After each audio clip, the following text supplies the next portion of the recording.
for taking the roll, Patrice Berlin. Here. John Crotow, unexcused absence. Claire Currit. Here. Alexis Becky. Here.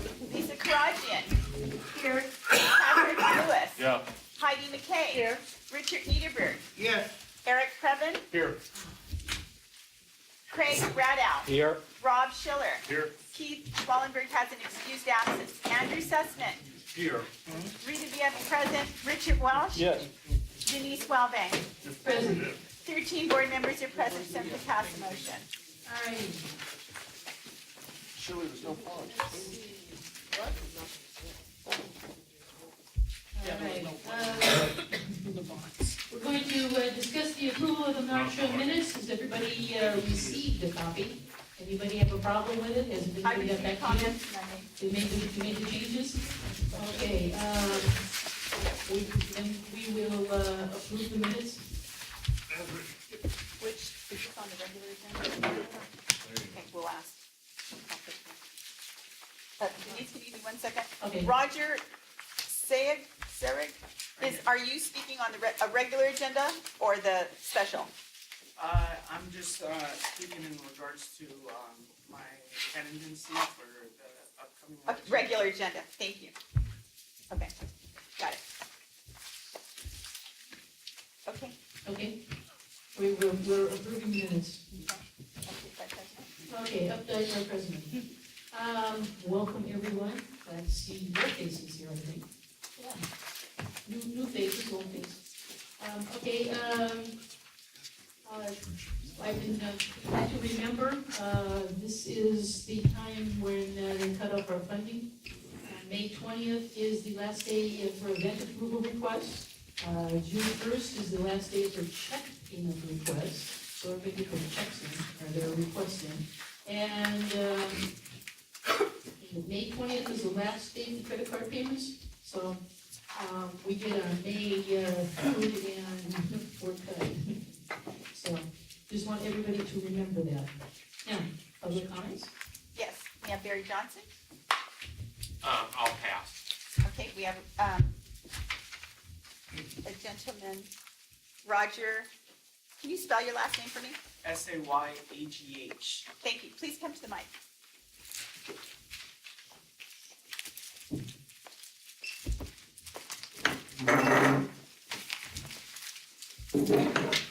Hello everyone, my name is Roger Sage, and I'm running for state senator for District 18 for the upcoming election on June 5th. Just a little background on what I'm doing. One of the things is I want to speak in behalf of a lot of the individuals out there, a lot of business owners, a lot of individuals that are not being represented. I feel like our streets need to be safer. With the current bills that they're trying to pass, I feel like the public safety could be at risk. And one of the things is I'm also going to be trying to see how we can clean up with the homeless. So with the end of this month, on the 26th to the 29th, I'm going to be actually joining the homeless for 3 days and advocating what they go through on a day-to-day basis. And then on the 29th, right here on Ventura and Colfax, we're going to be feeding them at a gym parking lot. I am Fitness 365, and I'm going to be having newscasters come in regards to showing what they go through on a day-to-day basis. And I just wanted to come and introduce myself and say hello, and that's pretty much it. Thank you. What did you say you were running for? What position? State Senator, State Senator. Which District 18. Thank you. Thank you very much. Thank you. Your card, you'd like to give that? Yeah, I could pass this out. No. I have a question. Is that our district, or Yes. we're right in your district? Okay. Yeah, this is District 18. Who has the office now? Bob Hurst. Bob Hurst. Yeah, he came on.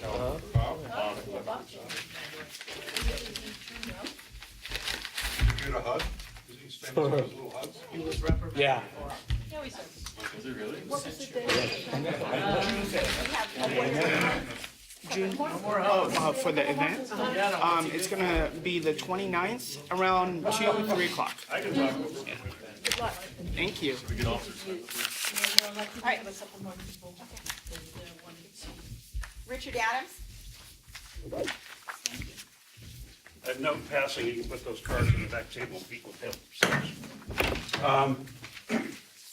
Speaking of food for the June meeting, since it's a pre-scheduled in this fiscal year, we could probably pay for it ahead of time. That's the treasurer's issue. First off, I want to take ownership for the unique stapling of tonight's agenda.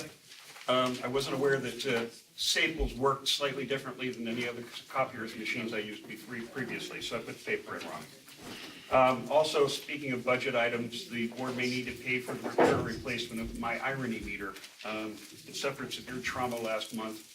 As I sat here and listened to the majority of the board vote down a change to the absence policy because it wasn't needed, and not less than 15, 20 minutes later, you collectively threw a shoe over the fact that Mr. Krakow has not shown up recently, and what should we do?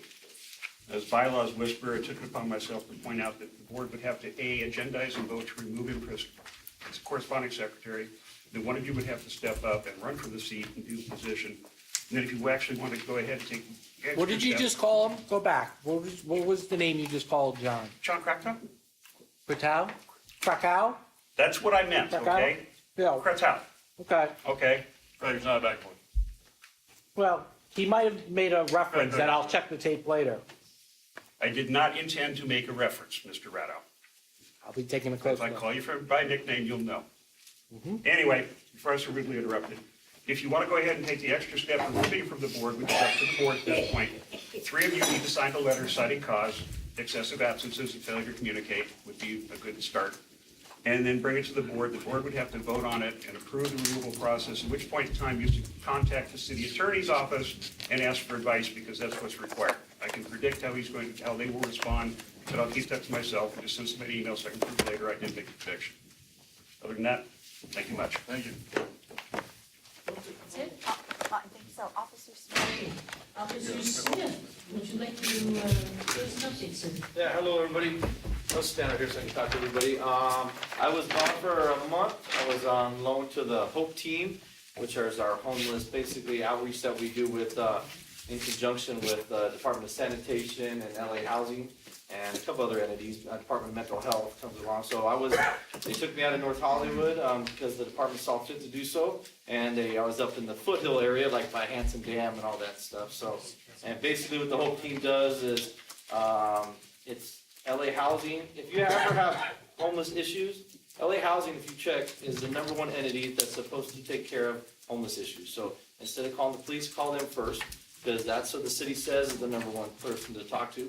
And I encourage that because the police get called way too much for it. 2 is we're up there and basically as a security force and to offer outreach and transportation sometimes. We'll go there and we make sure everybody's in compliance.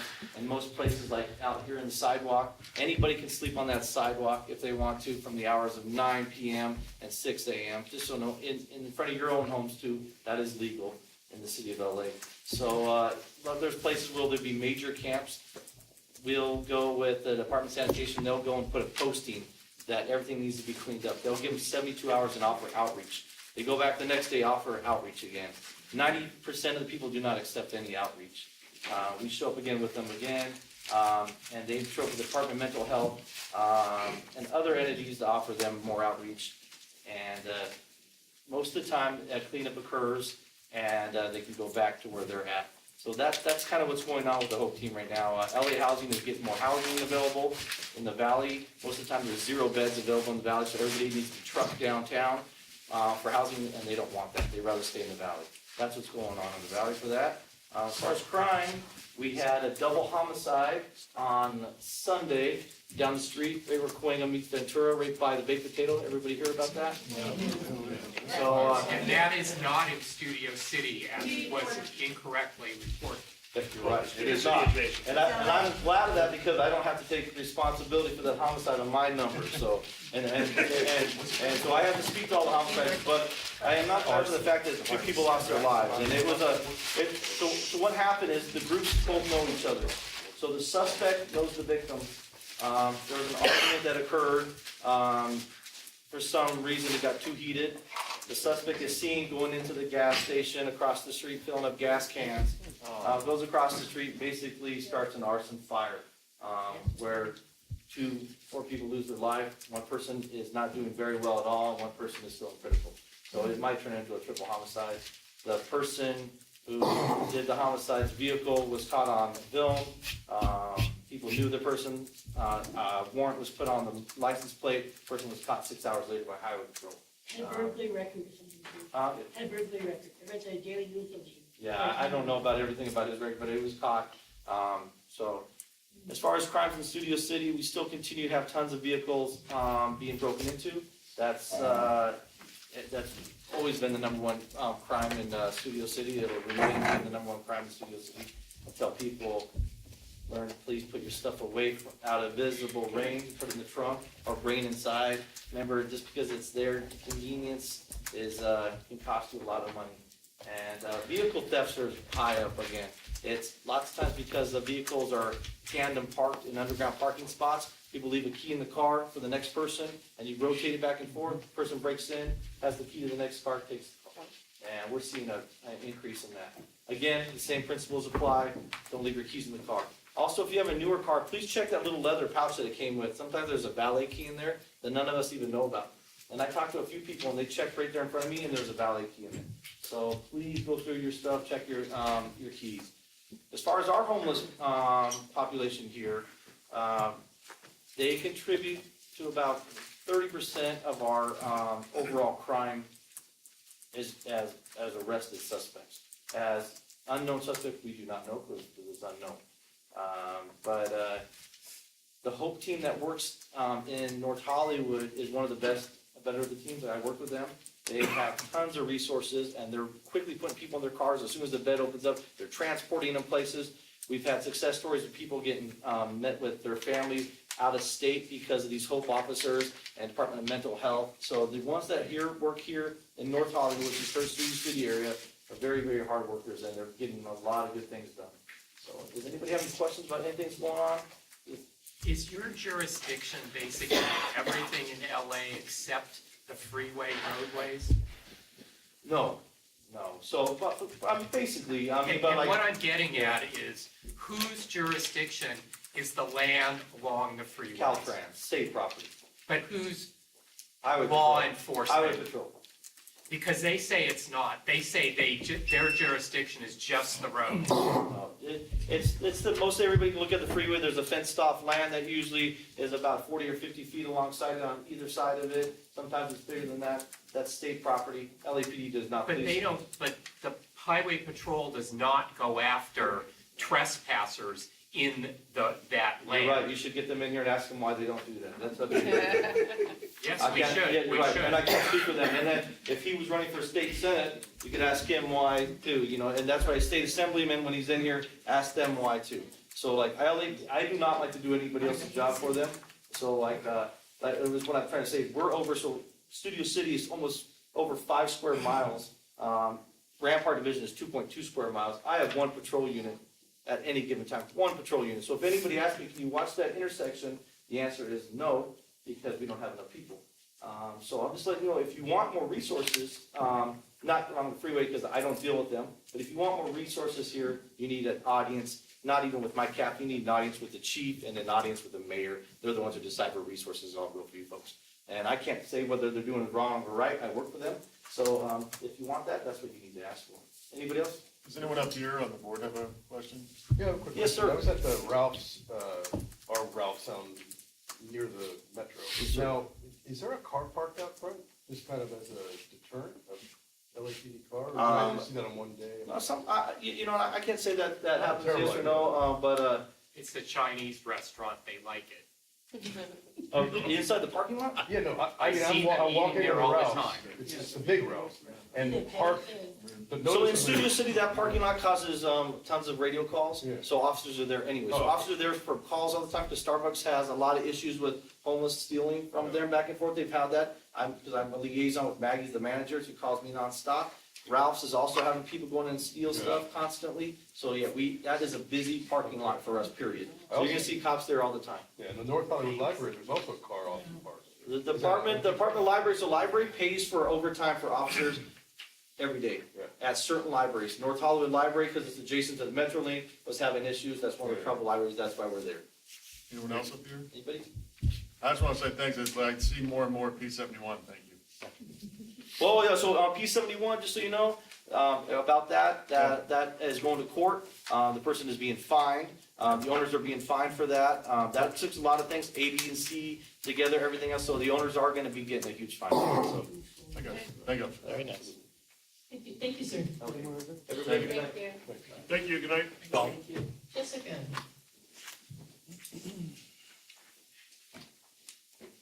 And your arrival. Good evening, everyone. So I brought some flyers, I'll talk about them in a minute. First order of business. NTM and Waze.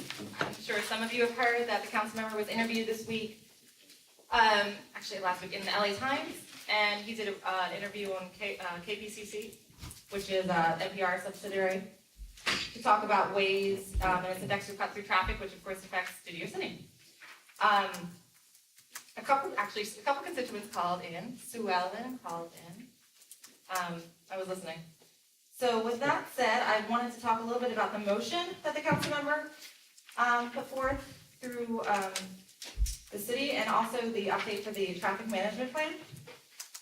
So our office met last week with the heads of DOT in the Valley District, which are two individuals.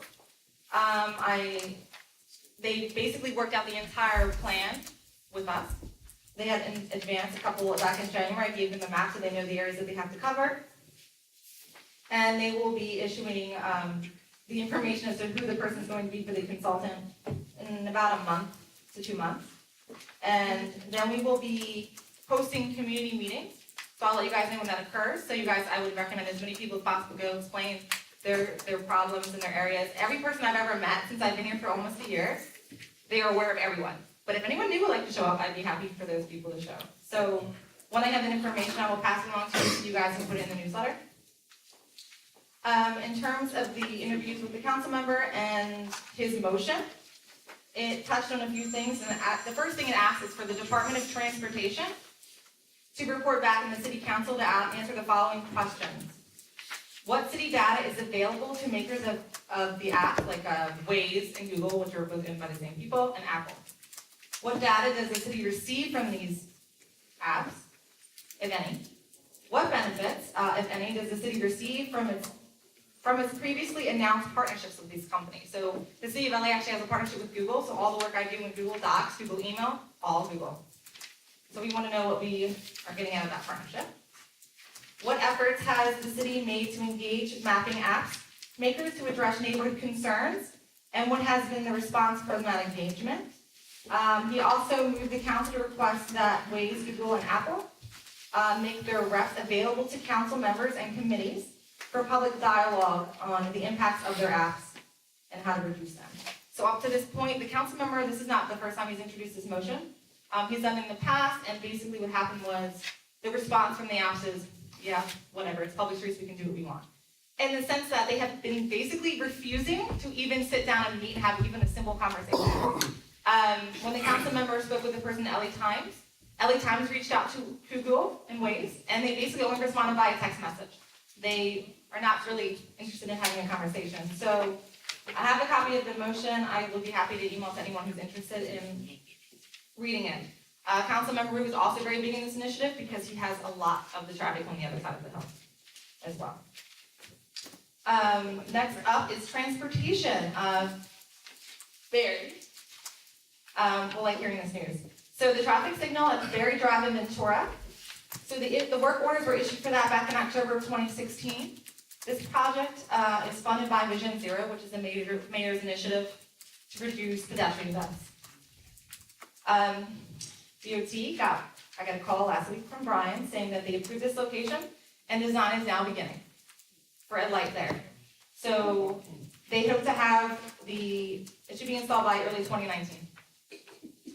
I will actually be given the information of the name of the project manager and within a month, so I will know who to contact to get step-by-step information of when it'll be done. So the reason a traffic light will be at Berry Drive in Ventura because it has a history of collisions. And with that said, I want to kind of give you an overview of how DOT prioritizes its requests. So at this current time, DOT in the Valley has thousands of requests from anyone who wants to go on DOT's website and submit something, right? Thousands. Here's how they prioritize those requests. Priority 1 is court-ordered improvements, right? Locations with collisions and areas involving litigation. So if someone sues, they have to do that. That's priority 1. Priority 2 is out-of-state compliance. So if state passes a law, then suddenly that's not in compliance, they have to then address that issue. And then pedestrian safety improvements related to Vision Zero is also priority 2. Priority 3 is everything else. So Berry Drive is considered a priority 1. And it's getting Vision Zero funding, which is technically priority 2, but nonetheless, it's priority 1. So that light is going to be installed very shortly. And Berry, I will get back to you, because I believe you had other ones that I left you voicemail on. And then we already covered, Officer Schmidt already spoke, so I wanted to highlight some events that are coming up in our office. Saturday, April 28th, we're hosting our Arbor Day celebration. The funding for these trees plantings actually a lot of it comes from the federal government. It's focused on low-income areas, so Studio City and Valley Village did not qualify for those grants from the federal government. So my area is not included, but everyone else's area is. Yay. But I'm working with a person, actually, she is a Studio City resident, and she's very interested in working with me to have tree plantings in the future. They will not come from the federal government funding. So I have flyers in the back for the Arbor Day. And our next event is Know Our Summer Nights, our North Hollywood Summer Nights, which take place in our park. And they begin Saturday, June 16th. There's flyers in the back for these. Before every concert, we will have local performers come and play. So I definitely advise you to check those out. I was there last year. We're one of those. And then last but not least, I do get some calls of people, and a lot of the requests sometimes I get, like say if it's a speed hump, not a speed hump, excuse me. Say if it's a traffic problem like a speed hump, not a speed hump. God, what's wrong with me today? With the recent, when you had the rains, and then the road comes up, and then there's holes everywhere. Thank you. It's been a long day. Potholes. So you can technically request them from me, but you can also call 311. So, and also with homelessness outreach, you call 211. So there's a county service that's up and running to call 211 for 24 hours to report homeless individuals. So you can report them to me, of course, but you can also report them to this line. So flyers are in the back. I advise everyone to take one. I can email them to you as well. It's a really great guide for people who are interested in knowing. And of course, you can ignore the back. That's old. We already hosted our town hall. And last but not least, in about a week or so, I'm going to host our meeting at my office to talk about the homeless committee for this board. And that's all I have. Any questions? Sure. Yeah, I know, thank you. It is a long time from 2016 to early 2019 to get a light in, and I just, I think people are really being hurt there, but I guess, that's, So yeah. I'll explain. Yes. Sure. Don't disagree with you. So Vision Zero is a program that was initiated by the mayor to try to reduce pedestrian deaths all across all council districts. So what they did was they took a lot of DOT workers that, like, say, for instance, the Valley used to have a lot. Now we have 3. They took away a lot of people and put them on that Vision Zero project, right? So they have their own determinations of where areas are. So say one area has a collision, 15 collisions, that's going to be prioritized over one that has 2. Got it. So that's how they do Yeah, it. another concern, and I'll stop, is the valet parkers on Ventura Boulevard are gonna be killed. I mean, it's obvious now. They I have to have a really worry. permit for those. They're like, but they run right out into the middle of the, I I'm know. talking about the people. Right. I don't know if we have a track record, but it's scary. But anyway, thank you. I see that as a common theme, unfortunately. I have gotten calls about that. They have to have a permit for the valet. So what I can do is contact DOT and let them know that they're potentially violating their permit. Well, I'm sure they're gonna be killed. I'm not Yeah. trying to cite them, but yeah. Yeah. It's terrible. I've almost been sideswiped by someone who did that once on Ventura Boulevard. Should we go to, should we go to public? Yeah, let's start public comments. Barry Johnson. Barry? I was just gonna say thanks to people like Joe Perry, Sue Ellen Wagner, and our own Richard Niederberg. They all brought the whole Waze thing to our attention like more than 2 years ago. And we were the first neighborhood council, probably in LA, but at least in the councilman's, to do a motion and ask for this, and I'm glad to see it's moving forward as it was promised for this fiscal year. So hopefully, Google's gonna be brought to the table, even if it is by legal means, I think. So the reason the council member, and actually David Rube was actually in the news last night as well, we all know that what gets people moving is PR, right? So if Google has bad PR, then they'll be interested in talking at the table. Unfortunately, that's sometimes what it takes. Richard Adams. Doesn't require a response, but I will be curious to see how the city council, the city government in general gets around the First Amendment, because I think that would apply even to an app. And it's really hard to fight technological progress. True, so the council member is not asking, because this has been a concern, I've seen people post on our Facebook page, and of course I can't comment as much as I want to. He's basically asking them to come to the table and push back. They won't even do that, and he wants to start with that. Doing a nice job, Jessica. Thank you. Keep it up.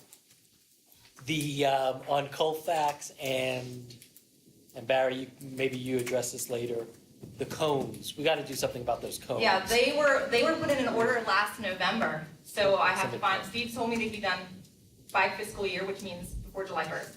So I'm gonna follow with him to see. And then a little bit more north, what's with the cones there? I did not, that has nothing to do with me. Same thing, people cross over the double yellow line. And they ran down the post. Yeah.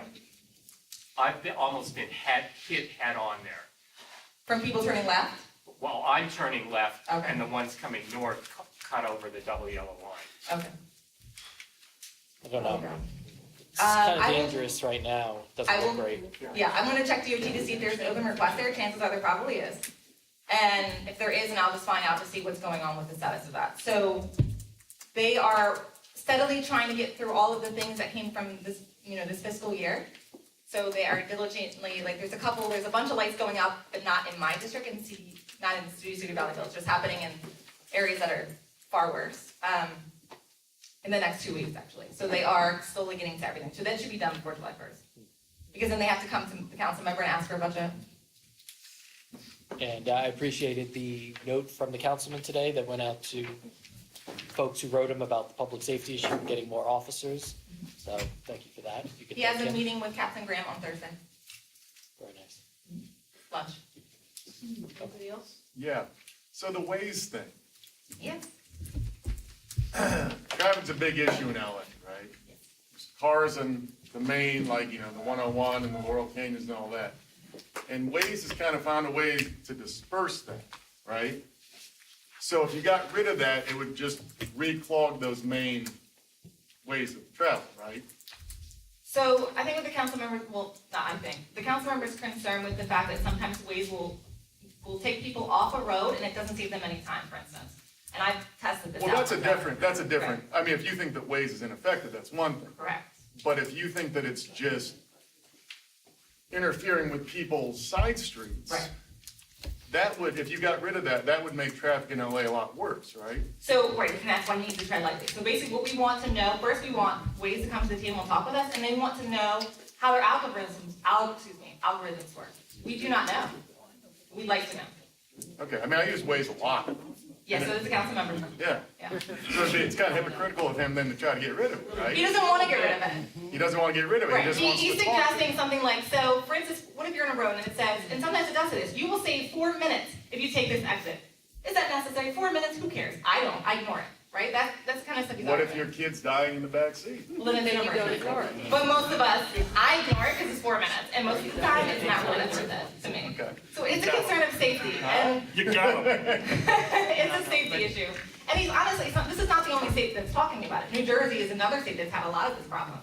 Lots of states are trying to privatize their public streets. I know, it's very strange.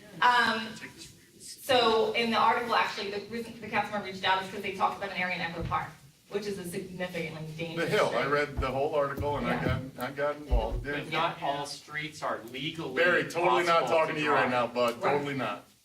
Mr. Walsh has questions on that. They're not no, I legal just- for. Barry, we'll get you out of here if you keep interrupting. Please. No, I don't have a question. Okay. I just thought we were gonna go down the line. Okay, fine, yes. No, Rob? you're not. But you don't wanna make it. Yeah, I'll make it comment.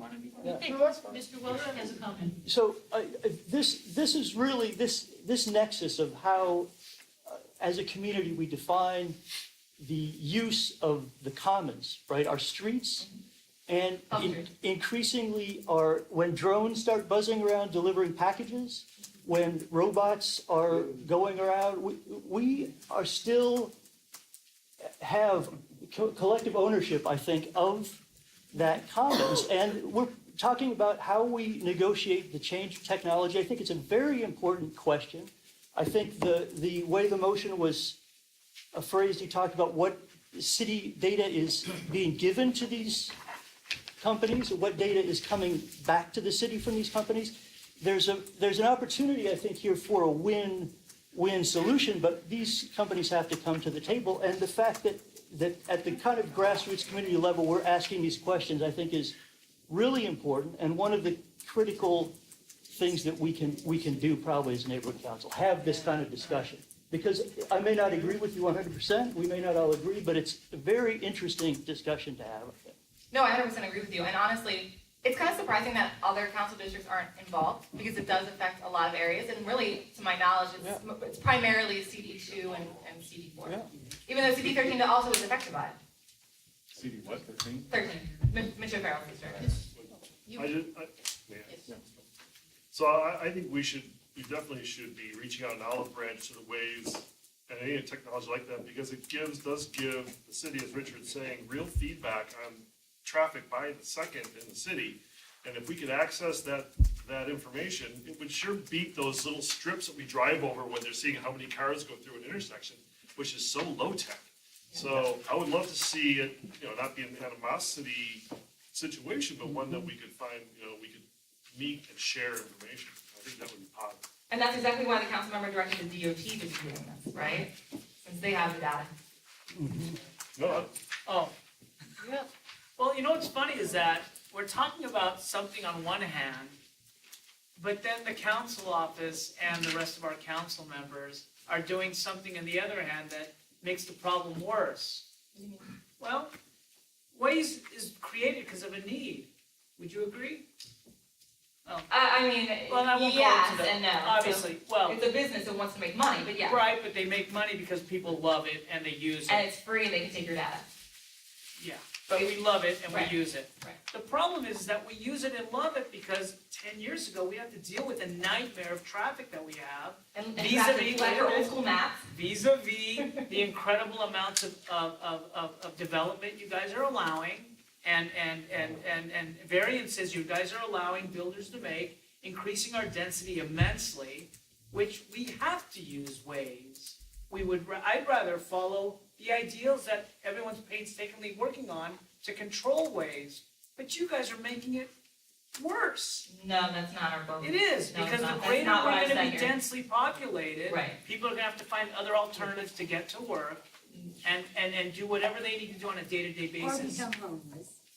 whatever, right? So what I'm trying to say is that, yeah, it's great, let's grandstand, let's do this, I Got get it. it, Yeah. it is, it No, it's not. is. And on the other end, though, let's really try to attack the problem, not the symptom. Well, he is, that's why we're doing it NCM study. Well, then start planning our density better. So you have to understand, sometimes, Alex, it's not just the city, that the state is highly involved in this. They're trying to pass a bill right now that would actually hurt the city in terms of density Well, problems. get in the game, guys, Right, because that's why- we're dealing with all this. Don't blame us, don't blame an application We're not that's just blaming answering the needs of people. Because they're gonna say to you, hey, take care of your home. It's not our problem. Waze is all over the world And yet, we're the biggest one facing it in America. because of the issues you guys have created. Thank you, that's I'm done. Mr. Sussman? Yeah, I had no comment until. Anyway, I just think that's totally misplaced. Your comments and Don't not direct anything at appropriate. me, talk to her. Anyway, that's all. Yeah, the problem is, not just you can't get out of your driveway. For many people, that's a problem. I live in the Donnas, and you either have one side of the street or no side of the streets have sidewalks. So you end up having baby carriages and people walking in the street. Ways, I've seen so many very close calls for people going around corners and almost hitting these people. What has to happen for them to say, wait a minute, Ways shouldn't happen on, if there's only one sidewalk or no sidewalk. I'd love to be able to say, no sidewalks and no ways, but that was in my power. So I'm just saying, it's a problem, not just trying to get out in the morning. There are some, so, yeah, true, it's a public streets. There are definitely some streets that are private that are in Cebu City. Like, I've seen a few, actually. And so when they're private, and say there's a bunch of cars on that street, I can't do anything to remove them. So, it's a good thing and it's a bad They're thing. public streets, but there's only a sidewalk. Oh, yeah, that's a one huge side problem, or especially in on the no hills. sides. Right. And then the cut-through traffic is primarily affected by the hills. So coming up and down between Hollywood and Beverly Hills is a huge problem for cut-through traffic. Okay, Jessica, thank you very much. You're welcome. Thank you. Thank you. That was fun.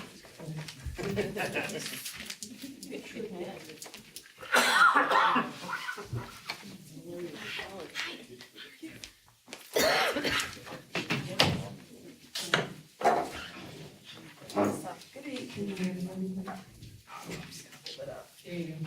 Good evening, everyone. Great to be here again. Just wanted to give you some quick updates. In terms of legislation, the New York Times just featured the Assembly Members' bill on AB 1857, which is about improving building codes on public buildings to make sure that they're up to earthquake preparedness levels.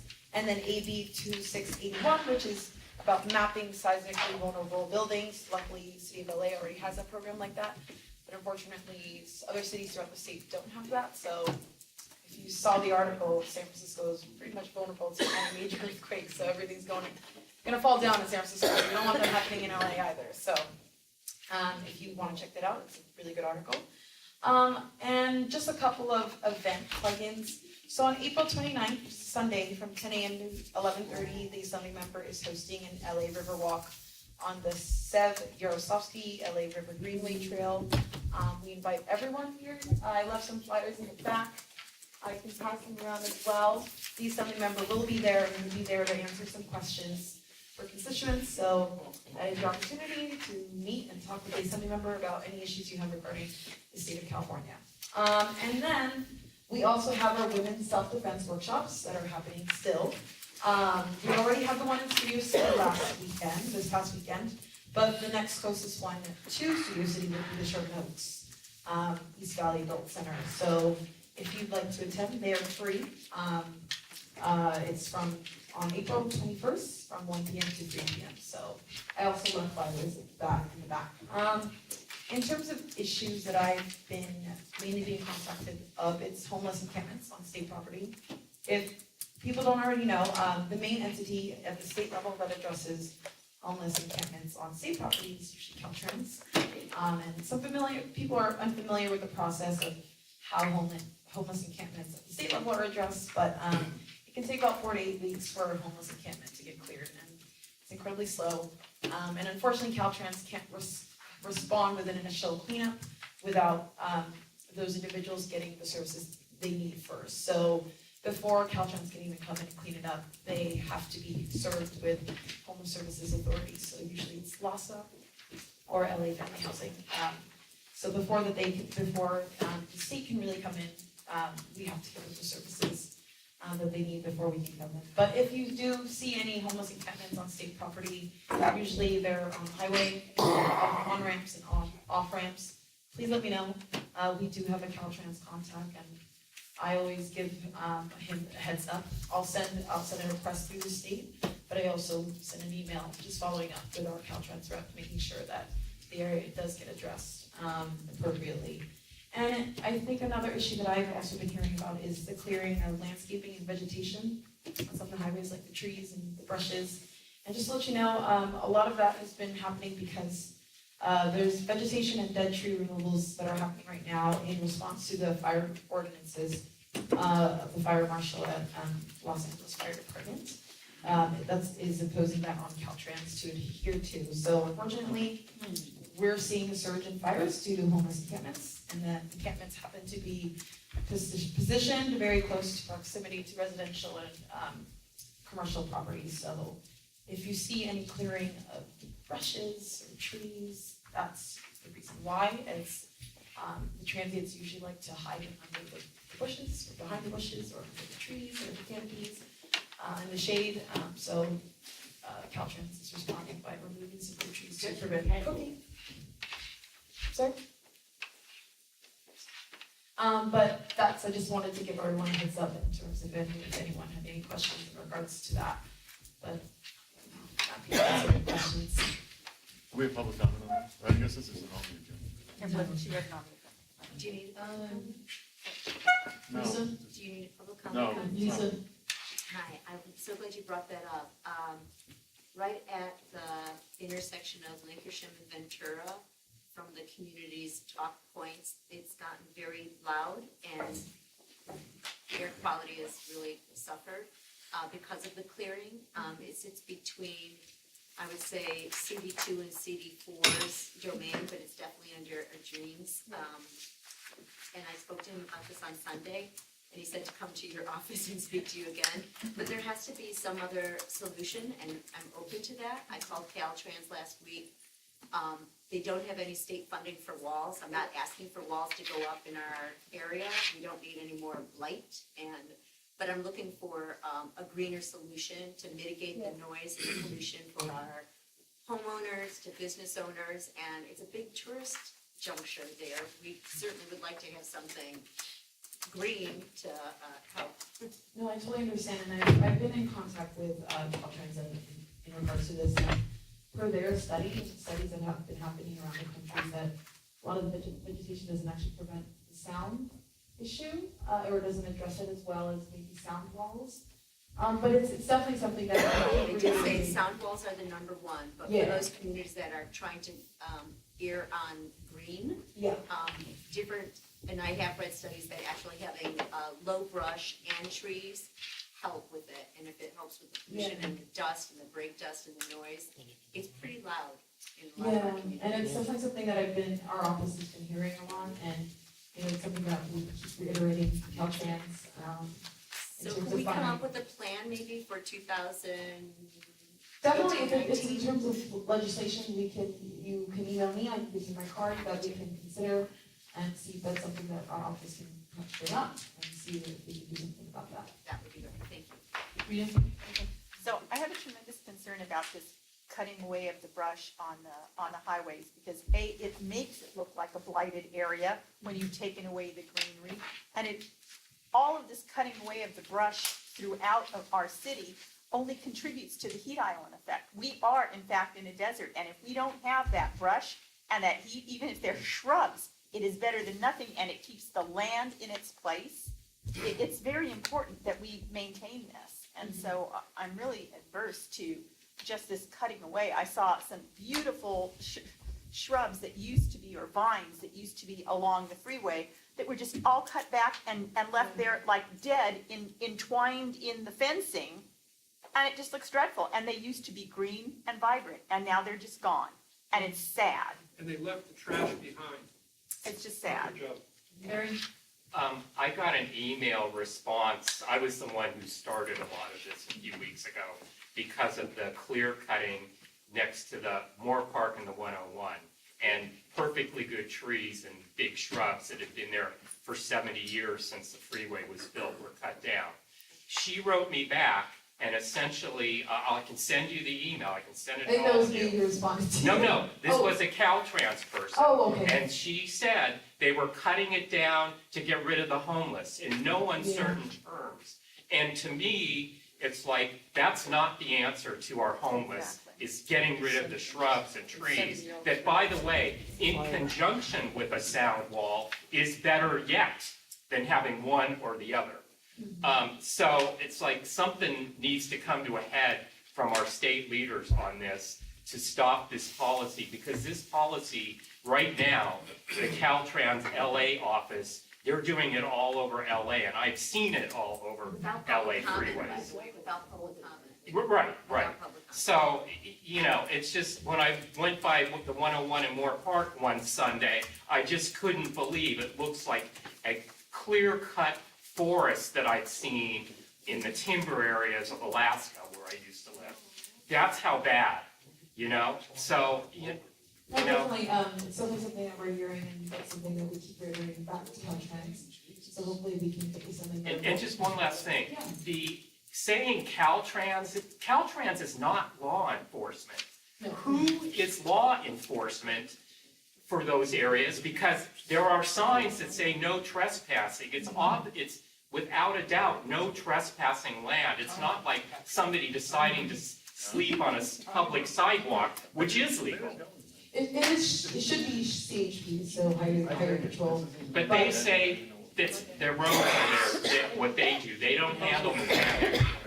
I think we gotta move on. So, Richard, real I quick. think a town hall and a group discussion. Yeah, no, I am working with the assembly members scheduler on getting the assembly member to attend a neighborhood council meeting. And if it doesn't work with the schedule, I hope maybe the neighborhood council might be open to another time, maybe like a special meeting. He's usually in the district on Thursdays and Fridays. So if that's something that's possible, you know, the assembly member, we try to get him to go to at least some of the neighborhood council meetings once a year, and this would be a great opportunity. You can also bring it up at the Riverwalk event, he will be there. You are welcome to ask these questions, and he'll be there ready to answer your questions as well. Okay, first off, in not exact order I had in mind, the legislature in general takes enough breaks, he's gotta be able to make it to a meeting sooner or later, that's holding a special one. Traveling through the pass over the holidays after the fire in the 405 area, it was clear to me from observation that if Caltrans had obeyed the same brush clearing rules stakeholders in the neighborhood had to follow, the fire probably would have not been quite so fast, quite so big, and quite so destructive. So I'm glad the city fire marshal did something about that. And as for cutting down all the trees, maybe trim the lower branches so they're not as useful, but leave the trees, especially the senior ones, in place. And if you need an evergreen brush replacement that is environmentally friendly but not necessarily homeless friendly, I might suggest natal plum. It's evergreen, low water tolerance, produces fruit that the animals can eat, and it's got nice big thorns on it. Mother Nature's concertina. Thank you. Well, in regards to just the comment made on his schedule, there are votes that have been at the state capitol on Sacramento from Monday to Thursday, so that's why it's a little bit hard for him to get here. Thank you. But no, thank you so much. Thank you. Okay, Howard.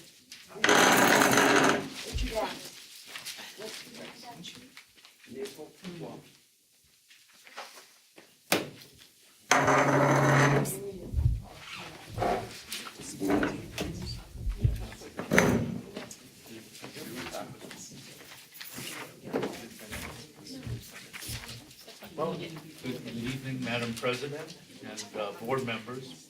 I'm Howard Katchen, one of the three budget advocates for Region 4. And Studio City, Sherman Oaks, and Valley Village are within my purview. My colleagues are addressing other neighborhood councils within Region 3. It's my pleasure to be here this evening with you and to bring with me some updates and information that you need to be aware of. First of all, going back, the city charter, section 9, which created the Department of Neighborhood Empowerment and the Neighborhood Council system. If you read down a little further, there is point 909, and that specifically states that neighborhood councils have it in their purview, their right to go and issue their opinions on priorities within the city budget. And it's from that 909 that the budget advocates are an outgrowth of on behalf of the neighborhood council. Every year, the budget advocates literally do hundreds of hours of research, meeting with city departments and agencies senior staff, learning about department operations, and reviewing their proposed budgets that would go forth to the mayor. And then in turn, we make our own recommendations on the departments, hopefully seeking to find efficiencies, revenue sources, and other things that can prove beneficial not only to the efficient operation of the departments, but rather to the budget overall for the city. And to that end, we have completed our budget advocate white paper for 2018, which is submitted for the fiscal years 2018 and 2019. We met with Mayor Garcetti on March 9th and presented our budget advocate white paper to him.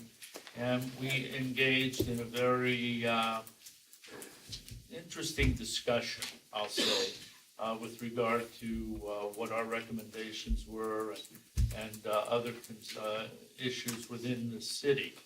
We met with him, it was about an hour and a half meeting, which we're grateful to have the generous time of the mayor to listen to us. And he emphasized one thing that's very important and should be of interest to neighborhood councils, and that is before he even meets with the departments, before he even issues his proposed budget, one of the things that he prioritizes is to meet with the neighborhood council budget advocates first to get their input. And then from there, everything proceeds. The mayor will present his proposed budget. Typically, it's on April 20th, although I've heard inklings that it might come out as soon as tomorrow, the 19th. So, you know, he delivered his State of the City address on Monday. So we're interested in seeing that. And then once that's out, subsequent, the City Council Budget and Finance Committee will begin their hearings in which all the departments in the city will come before Budget and Finance and make their presentations about their particular department budget proposals. At that point, we budget advocates will spread out and attend the meetings that for the departments that we researched and were familiar with, and to speak with any issues that come up at that time from the department or support any issues that they may want us to discuss with Budget and Finance. Once the Budget and Finance concludes their hearings, we, the budget advocates, then make a presentation to the pardon me, Budget and Finance Committee at the end, giving our recommendations as well as discussions about potential revenue sources and such. And then we come back again and we'll deliver our white paper and information to the complete city council. So as you can see, that this city charter 909 certainly is being well exercised by the neighborhood council budget advocates. And at the outset, many people used to poo-poo the budget advocates and the work that they did. Now we have a seat at the horseshoe, we have a seat at the table, and we get responses. The neighborhood councils themselves, you are the conduit between us, the city, with regard to budget, service matters and such, and your stakeholders. So it is very important too to hear from you what you're hearing from your stakeholders. And to that end, that's where your budget representatives come in. And I want to say thank you very much to both of them for the job that you've been doing and the receptiveness that you have. But we need to get more input from the stakeholders themselves. And I would hope that you would go ahead and seek that. The budget advocates issued a survey several months ago that was distributed to all neighborhood councils. It came out to the budget reps who were then to share it with the board. and I believe it may have even been sent individually to each member of the board. But it's very important that we get each and every board member to complete that survey, as well as you sharing it with your stakeholders. Because again, our job, we're trying to get input on various matters that are within the survey, and it's through your input, your stakeholders' input, that we can garner the numbers, where we can have a very serious conversation when we go around to each of the city council people, the representatives, and say, oh, by the way, here's the perception in your particular council district about subject X. What do you think? And oftentimes, we get glazed eyes as well as shrugged shoulders and say, we were unaware. So, very important, push out the survey. It can be completed until April 30th. So, remember, power in numbers. The budget advocates too, we voted to change our bylaws. And what we've done now is we've extended a budget advocate's term. It will now be a 2-year term rather than a 1-year term. Anybody can go and resign or leave at any time, and there are several that have. But again, it'll be a 2-year term.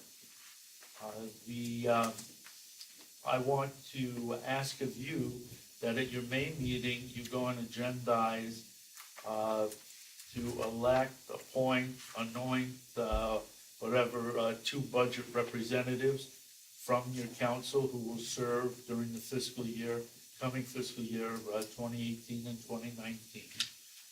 And then Budget Day, which is one of our big events through the year, will be held at City Hall on Saturday, June 23rd. So please mark that date. It's open to the public, it's open to all neighborhood council members, but in particular for the budget representatives who will come and at that time have the opportunity to partake in sessions, caucus sessions, where you can speak about issues within your immediate area that are noteworthy. I had a discussion with Madam President prior to the meeting, and she informed me that a motion which we would like each neighborhood council to approve is with your Government Affairs Committee, will be hopefully approved there, brought to the full board next month. Essentially what that is, it's just saying we, the neighborhood council, approve of the work of the budget advocates and their white paper for this fiscal year. And we ask too that along with the motion, you go and you file a community impact statement. And there's a council file, it's 18-0600, which is part of the motion.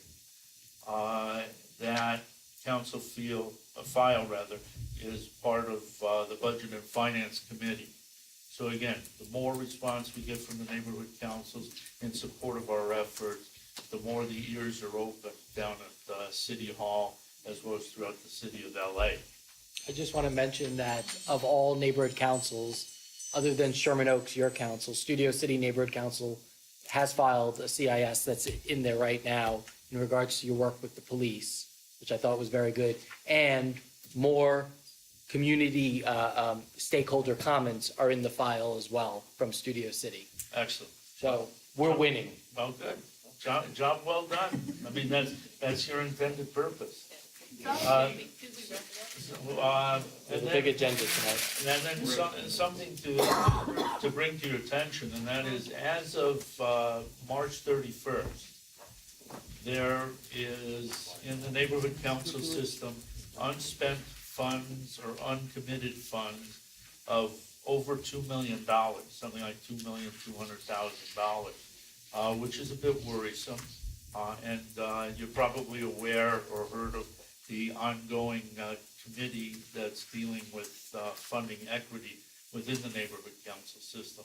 So I certainly welcome all of you to participate in that discussion too, because it will directly affect the funding to each and every one of the neighborhood councils once they come to some agreement or accord amongst themselves.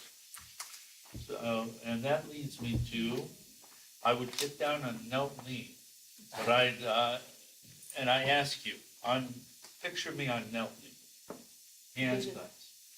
The budget advocates do not receive a budget as neighborhood councils do. We are strictly dependent upon contributions from the neighborhood councils that help us to put on our budget day, our regional budget day, do our surveys, pay our operational costs, and all the other things that we do. So I ask, given the fact that there may be uncommitted funds and or funds that you just won't have a need for this year, to please consider contributing them to the neighborhood council, to the budget advocates.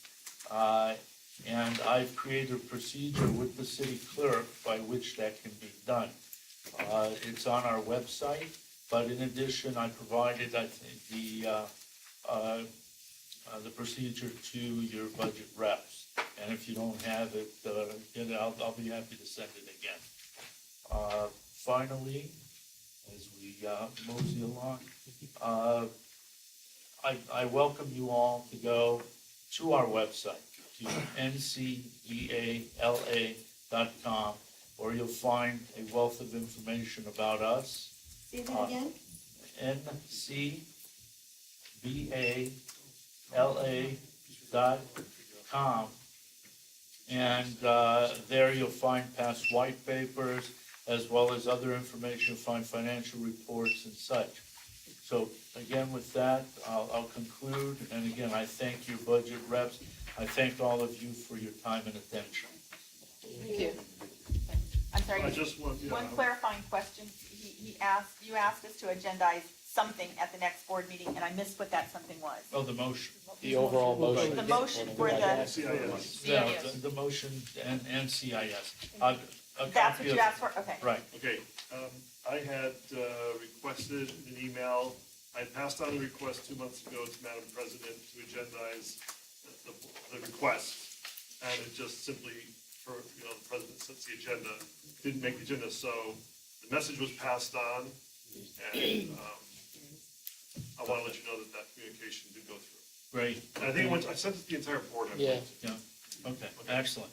But again, I might say the cutoff date, in line with what Madam President was stating, for making contributions to the budget advocate, sending in your board approval, the vote, and the other documents, is June 1st. So agendize it in May, and then when you have a little breathing time, you can send it in and make sure that it gets processed. So I thank you, but I will conclude by two things. First, I want to correct the record insofar as you have me listed as the treasurer for Sherman Oaks. I served as treasurer for 7 years. When I started, I had a full head of hair. I no longer have that. And I left the treasurer's position. However, I do serve as the treasurer for the budget advocates. And my second disclosure, I am not Greek, so do not mind me. I'm bearing a gift. This is a printout copy of our white paper that each of you can share amongst yourselves and with your stakeholders, as well as I'm sure you all have the PDF copies too. So once again, thank you so much for your time and attention. Thank you. Thank you, sir. There's really public comment on this? Right, there are. Across the board. Yeah. Oh, well, Through the chair. So, Richard Rivera. Okay, real quick, I want to thank you for addressing CF 18-0600, which I believe is what you want the CIS on. Because they talked about a bank for about this long, and they had Bupkis on it other than the name. And the other thing that you might be able to help me with is you're talking about the equity funding for VANC work group. I went all over the VANC webpage today and could find, once again, Bupkis on that. Do you know where the work group stuff is located? It's as far as what they're doing, Yeah.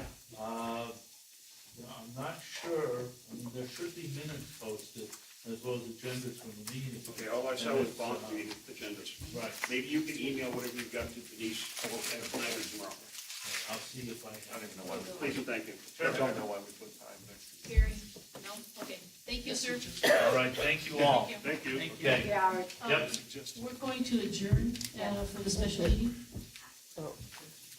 No, you're not going home. You're adjourning this meeting and going to the special. We have much more time. I'm gonna do just a costume change for that. Run around. I'm gonna put on my gingham. You need your powdered wig. Why wasn't this submitted on time? My powder wig. Good question.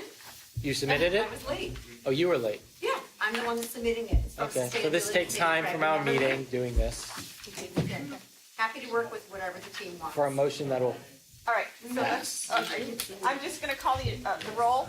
So Patrice Berlin. Here. John Crotow, still excused. Claire Curate. Alex Becky. Here. Lisa Karajian. Here. Patrick Lewis. Yeah. Heidi McKay. Here. Richard Niederberg. Eric Creven. Here. Craig Radow. Here. Rob Schiller. Here. Keith Schwallenberg, still excused. Andrew Sussman. Yeah. Rita here. Richard Welsh. Aye, Skipper. Denise Wellbank. 13 voting board members present, 7 to pass the motion. Thank you.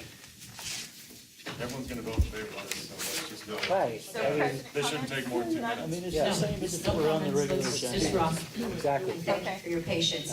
So, back in March, I understand a nonprofit came to speak with the board. I was directed to come to the Sustainability Committee. We had our April 4th meeting, and from that, we listened to what information was presented. What the motion that we're bringing as a Sustainability Committee is related to Stand LA, which stands for, let me give you the name of that.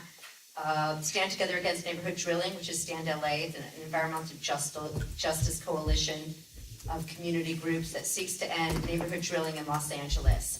The motion that's being presented is basically to establish a buffer zone of about 2,500 feet. That amount was designated based on 14 independent studies, 10 of which dealt with the distance. So just to give you a little backdrop, the city of LA has about 68 active oil fields. Some have strict and non-strict mitigation and design and environmental measures in place.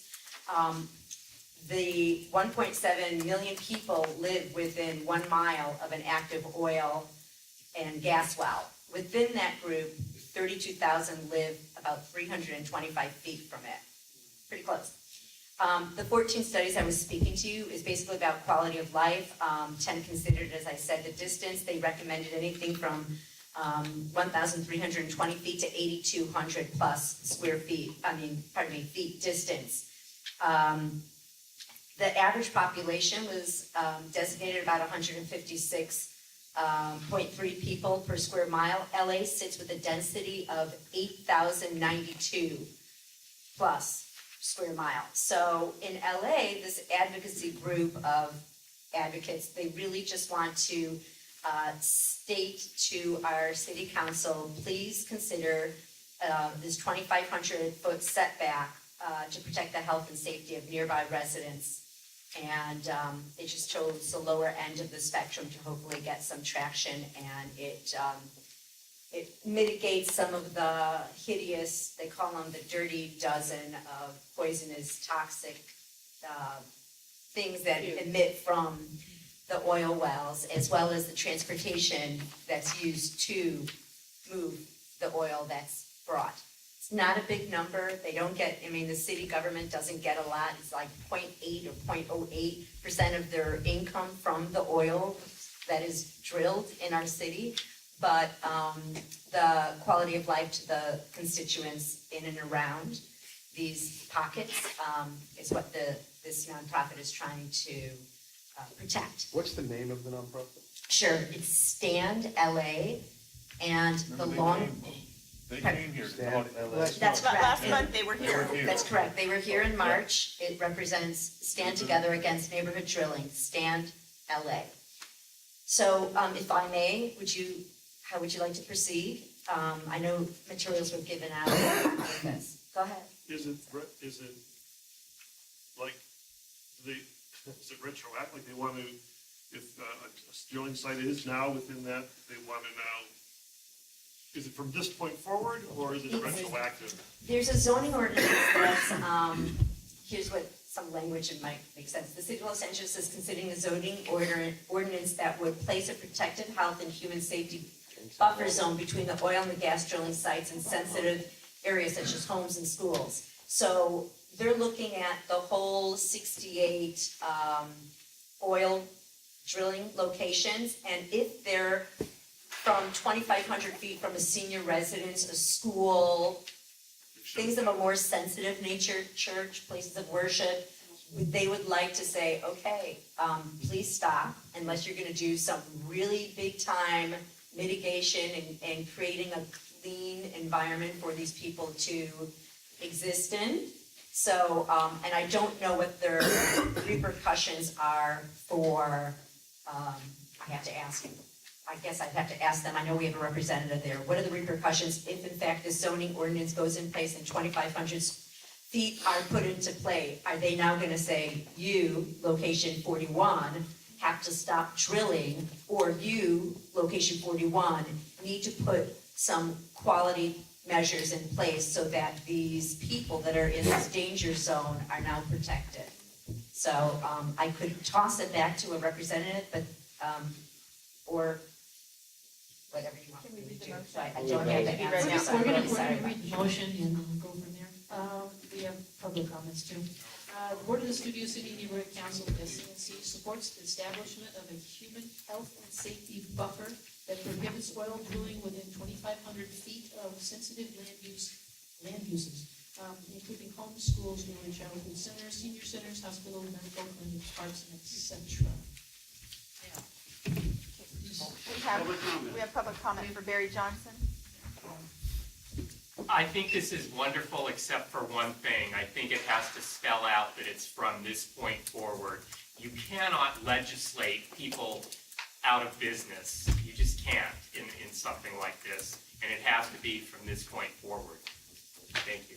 Richard Adams, not a comment. Okay, at the meeting, the representative I asked this question, and she flat out stated it would close 90% of the wells in Los Angeles, okay? I point out that, there's full environmental racism or whatever it is. The people moved into where the oil wells live. Most of the oil wells have been there a long time, okay? And the areas of drilling were predominantly Anglo at the time. If anybody was living there at the time, they were all Anglo. West Adams, Venice, Wilmington, the whole 9 yards. And I've asked Jeff Gazetta for numbers from the city on exactly how much money the city gets from the oil wells, both the royalties for the oil, the property taxes, the business taxes, the whole 9 yards. And at the very least, whatever this board decides eventually, I would hope you would wait, postpone this vote, and wait till those numbers come in and then make an informed, educated decision. Is the return worth the penalties? And if it is retroactive, then the city's probably going to get sued, and that's going to cost a fortune. And for the record, I abstained on this motion in committee, even though I helped write it. Okay, we have another Yeah. person on this. I'm sorry, just 1 second, Richard. Didn't you give me a card? I'm sorry, you gave me a card and I can't find it. Can you just state your name for the record? I know you gave me a card. Sure. Walker Foley. Yes, I'm sorry, Walker Foley. Great. Okay, so I'll be quick. I'm with an organization called Food and Water Watch, and tonight I'm representing the coalition Standing Together Against Neighborhood Drilling. It's more than just a nonprofit. It's actually a coalition of organizations, health professionals, policy experts, and lawyers who've really come together around this policy because they're working in direct communion with people living next to these oil sites. Instead of going into my spiel, I'm just going to address some of the things I've heard. This isn't actually a takings, it is retroactive, but a big piece of the actual ordinance at City Hall allows for arbitration between the city and oil companies. There are, it's not necessarily a takings if you're not, unless the city were to seize the land so that they couldn't get any economic output, that would be a takings. Case in point, the Grove was an oil field back in early 2000. It was making about $2.3 million for on average. Now it's the Grove and it makes 1.3 billion. So there are different economic activities, and some smaller producers are actually looking at figuring out how to do cleanup on their site to remediate to allow for affordable housing and other units. So there's a lot of things that can be done with this that actually increase economic output in the city. Furthermore, city has legal precedent. We did this back in the 1940s and cleared all the oil drilling out of the west side to do precisely that, develop for other uses. So it's not something the city hasn't done before. It's not something there's no precedent for.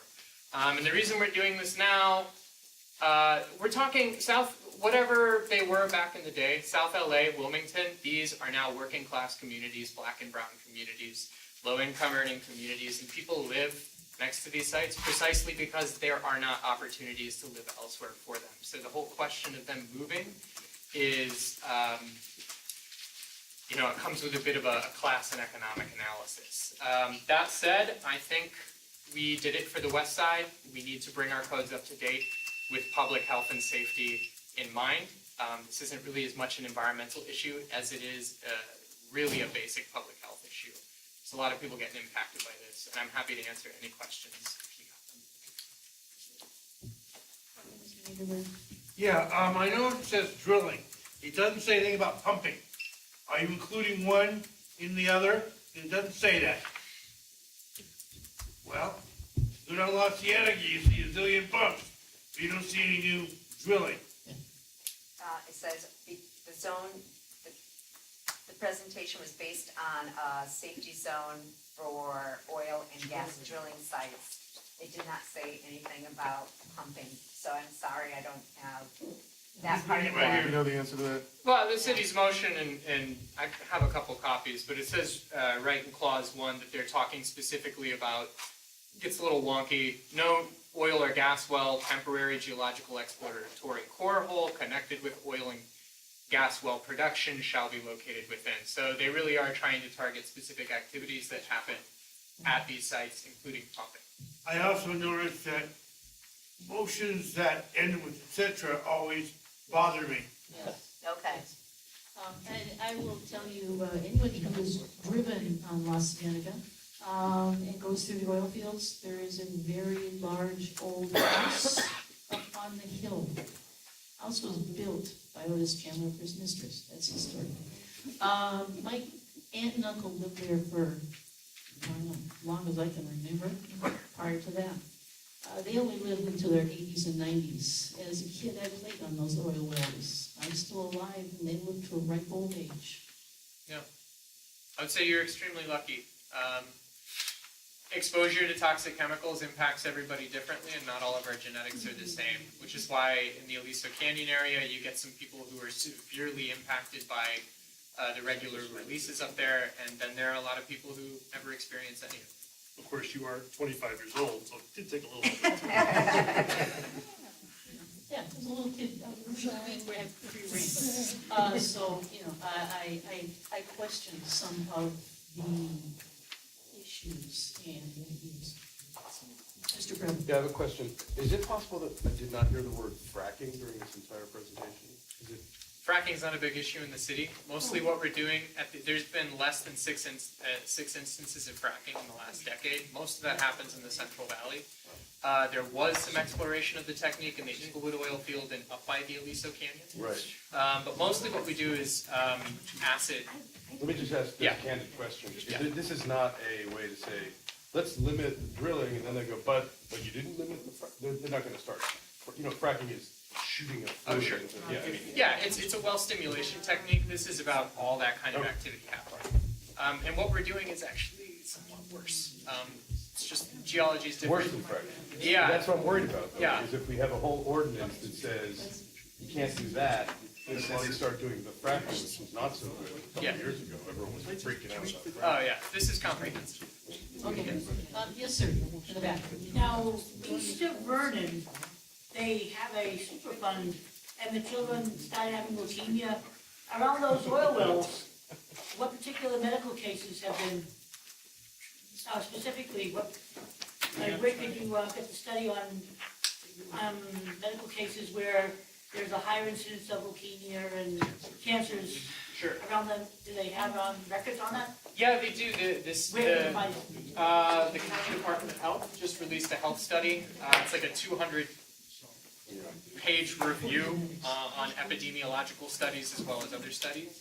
And they actually recommend that the city start considering setbacks. So we're not operating alone here.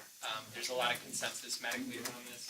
And to be quite honest, the city and the county have not done as much diligence on this as, say, states like Pennsylvania, states like Colorado and Oklahoma, where there have been a lot of instances of suburban fracking going on, where people are in direct relations. We're starting to catch up, and the reason is because people are starting to organize.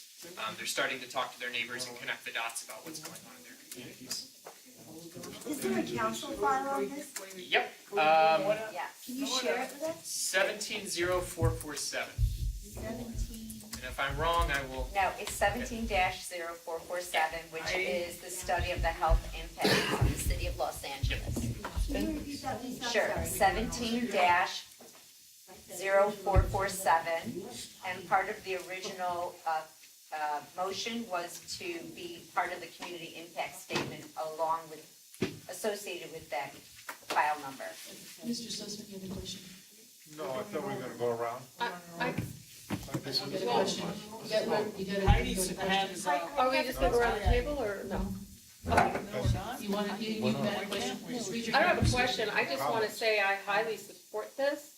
I think the science is there, I think it's obvious, and I think to say that your parents, that's like saying, well, my grandfather smoked till he was 95, so cigarettes must be healthy, I mean, seriously. So, I think, I highly recommend it, it's time, we did it for the west side years ago, and now this is just a little bit behind the times, the science is there, we need to, start becoming more green, in our cities, in our states, in our world.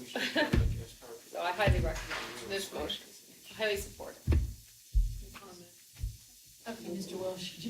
Does the study reference this 17-0447 or any of the other studies around the issue put a price tag? We're talking about the cost of possible litigation to the city, the lost income from those from those well leases. What's the cost of what's the cost in human health translated into dollars of this proximity?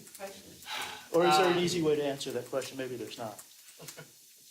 The latter part of your question, there's not an easy answer. However, the EPA does put a social price on carbon, like living next to carbon-intensive sites. But the problem with these sites is we know only a handful of what people are being exposed to, and then there's a whole lot of other stuff that are being used at these sites that are trade secret. So I have a fun little infographic that I can hand you about all the stuff that we do know about, but there's an infinite number of things that we don't.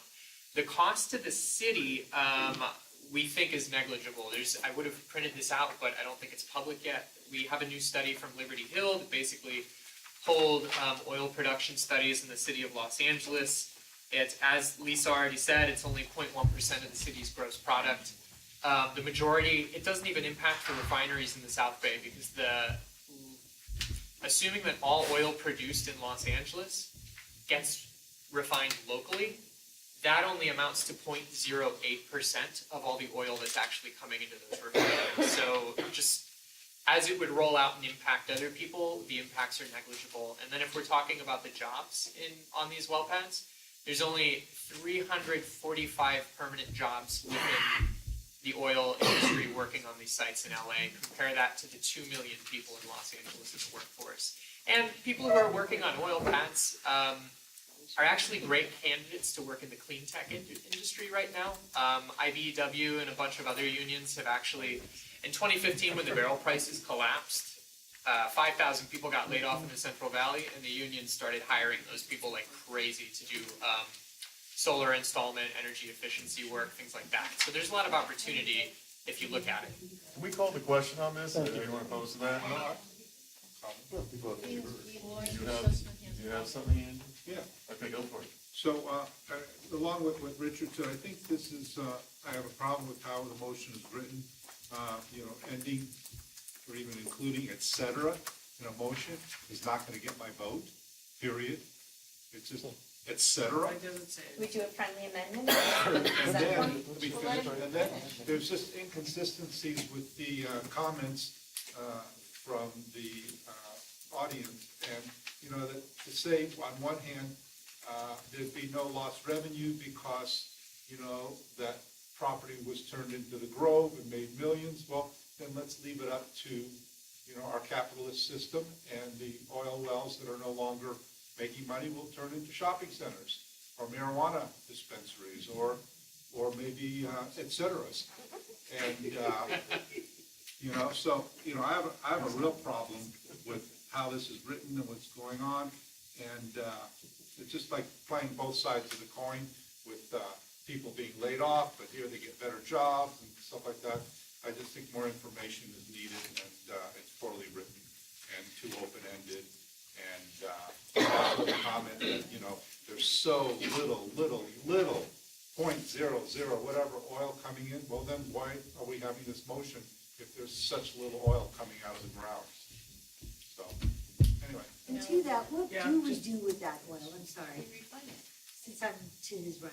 Oh, I yes, just, you are a lady. Please. thank you. What do we do with all that oil? And do we know how much revenue from all Yeah, of the these economic oil output wells currently we drill? generated, in 2015, they said roughly about 182 million, and that equates to about 0.1% of the city's gross product. The oil produced from LA wells is virtually all processed locally and amounts to only 0.08% of all inputs for Southern California refineries.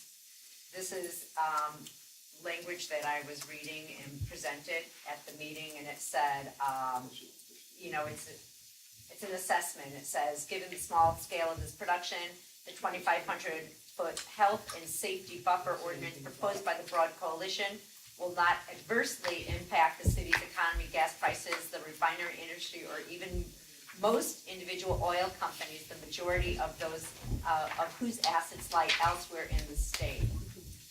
So it's about 182 million, 0.1% of the city's gross. How many oils and things in Studio City? There's none, but air is kind of everywhere. So if you travel and you cruise around, you're 68 active, and that's what I brought up too, to be honest with you. I'm like, how does this impact Studio City? And they said if you breathe air, it's impacting Studio City. Yeah, I just want to point out real quick though, by the way, guys, when everyone points at me and says we're not on time, I just want to remember that. That's, it might be quick. Everyone who has things to say, I just want to remind everybody. We don't say all. Question? So let me ask, Ms. Davis, basically, the fact that it says et cetera, I get the friendly amendment, but the fact that we don't have a real impact analysis financially, would you want to consider tabling this again, or do you want to take this? I don't, I'm happy to table it. I don't know if there is a sense of urgency on when the city council is looking to move forward on that particular. I mean, as of right now, the way I see it with the et cetera, and also Are they making a the motion fact that on it's also retroactive, that's not really how we run, how we run our economy. Unless there's a pending danger immediately that we're not aware of. The point is that I believe that it should be written where, like in economics will dictate what's the highest and best use of an area, removing the health issue. I just think that there should just be more of a analytical analysis, because even though health, I get it, but at the same time, it just seems like, we should have more of an impact analysis. Is there support from other councils? Have you taken this to other councils? Yeah, Council President Herb Wesson is the one who introduced this. Most of the drilling's happening in his home district. Council members Koretz, Bonin, I believe Huizar, and I don't want to say Mark Harris Dawson, but I think so, are in support of this.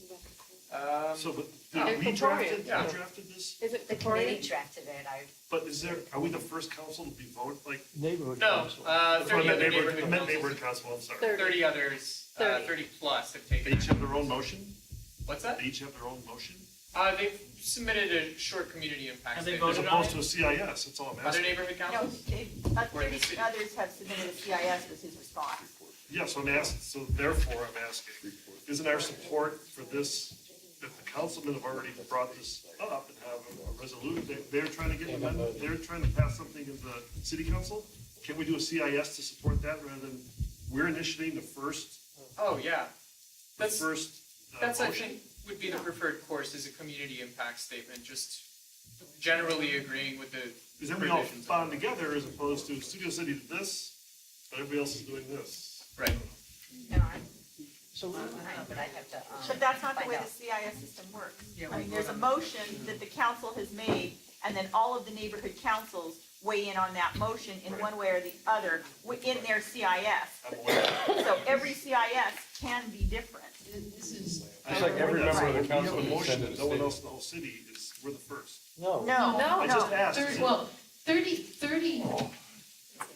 30 different entities have essentially weighed in on it. With CISs Well, this will be. on the city motion. Okay, this will become a CIS if it's, it will be written as a CIS. So why doesn't it say that? This would be ours. We never said that. We're supporting. Because that, no, Sometimes it it usually says does, or it should, it's better if it does, but we can ask for it to be submitted as a Oh, okay, I'm just CIS. trying to understand what we're, yeah.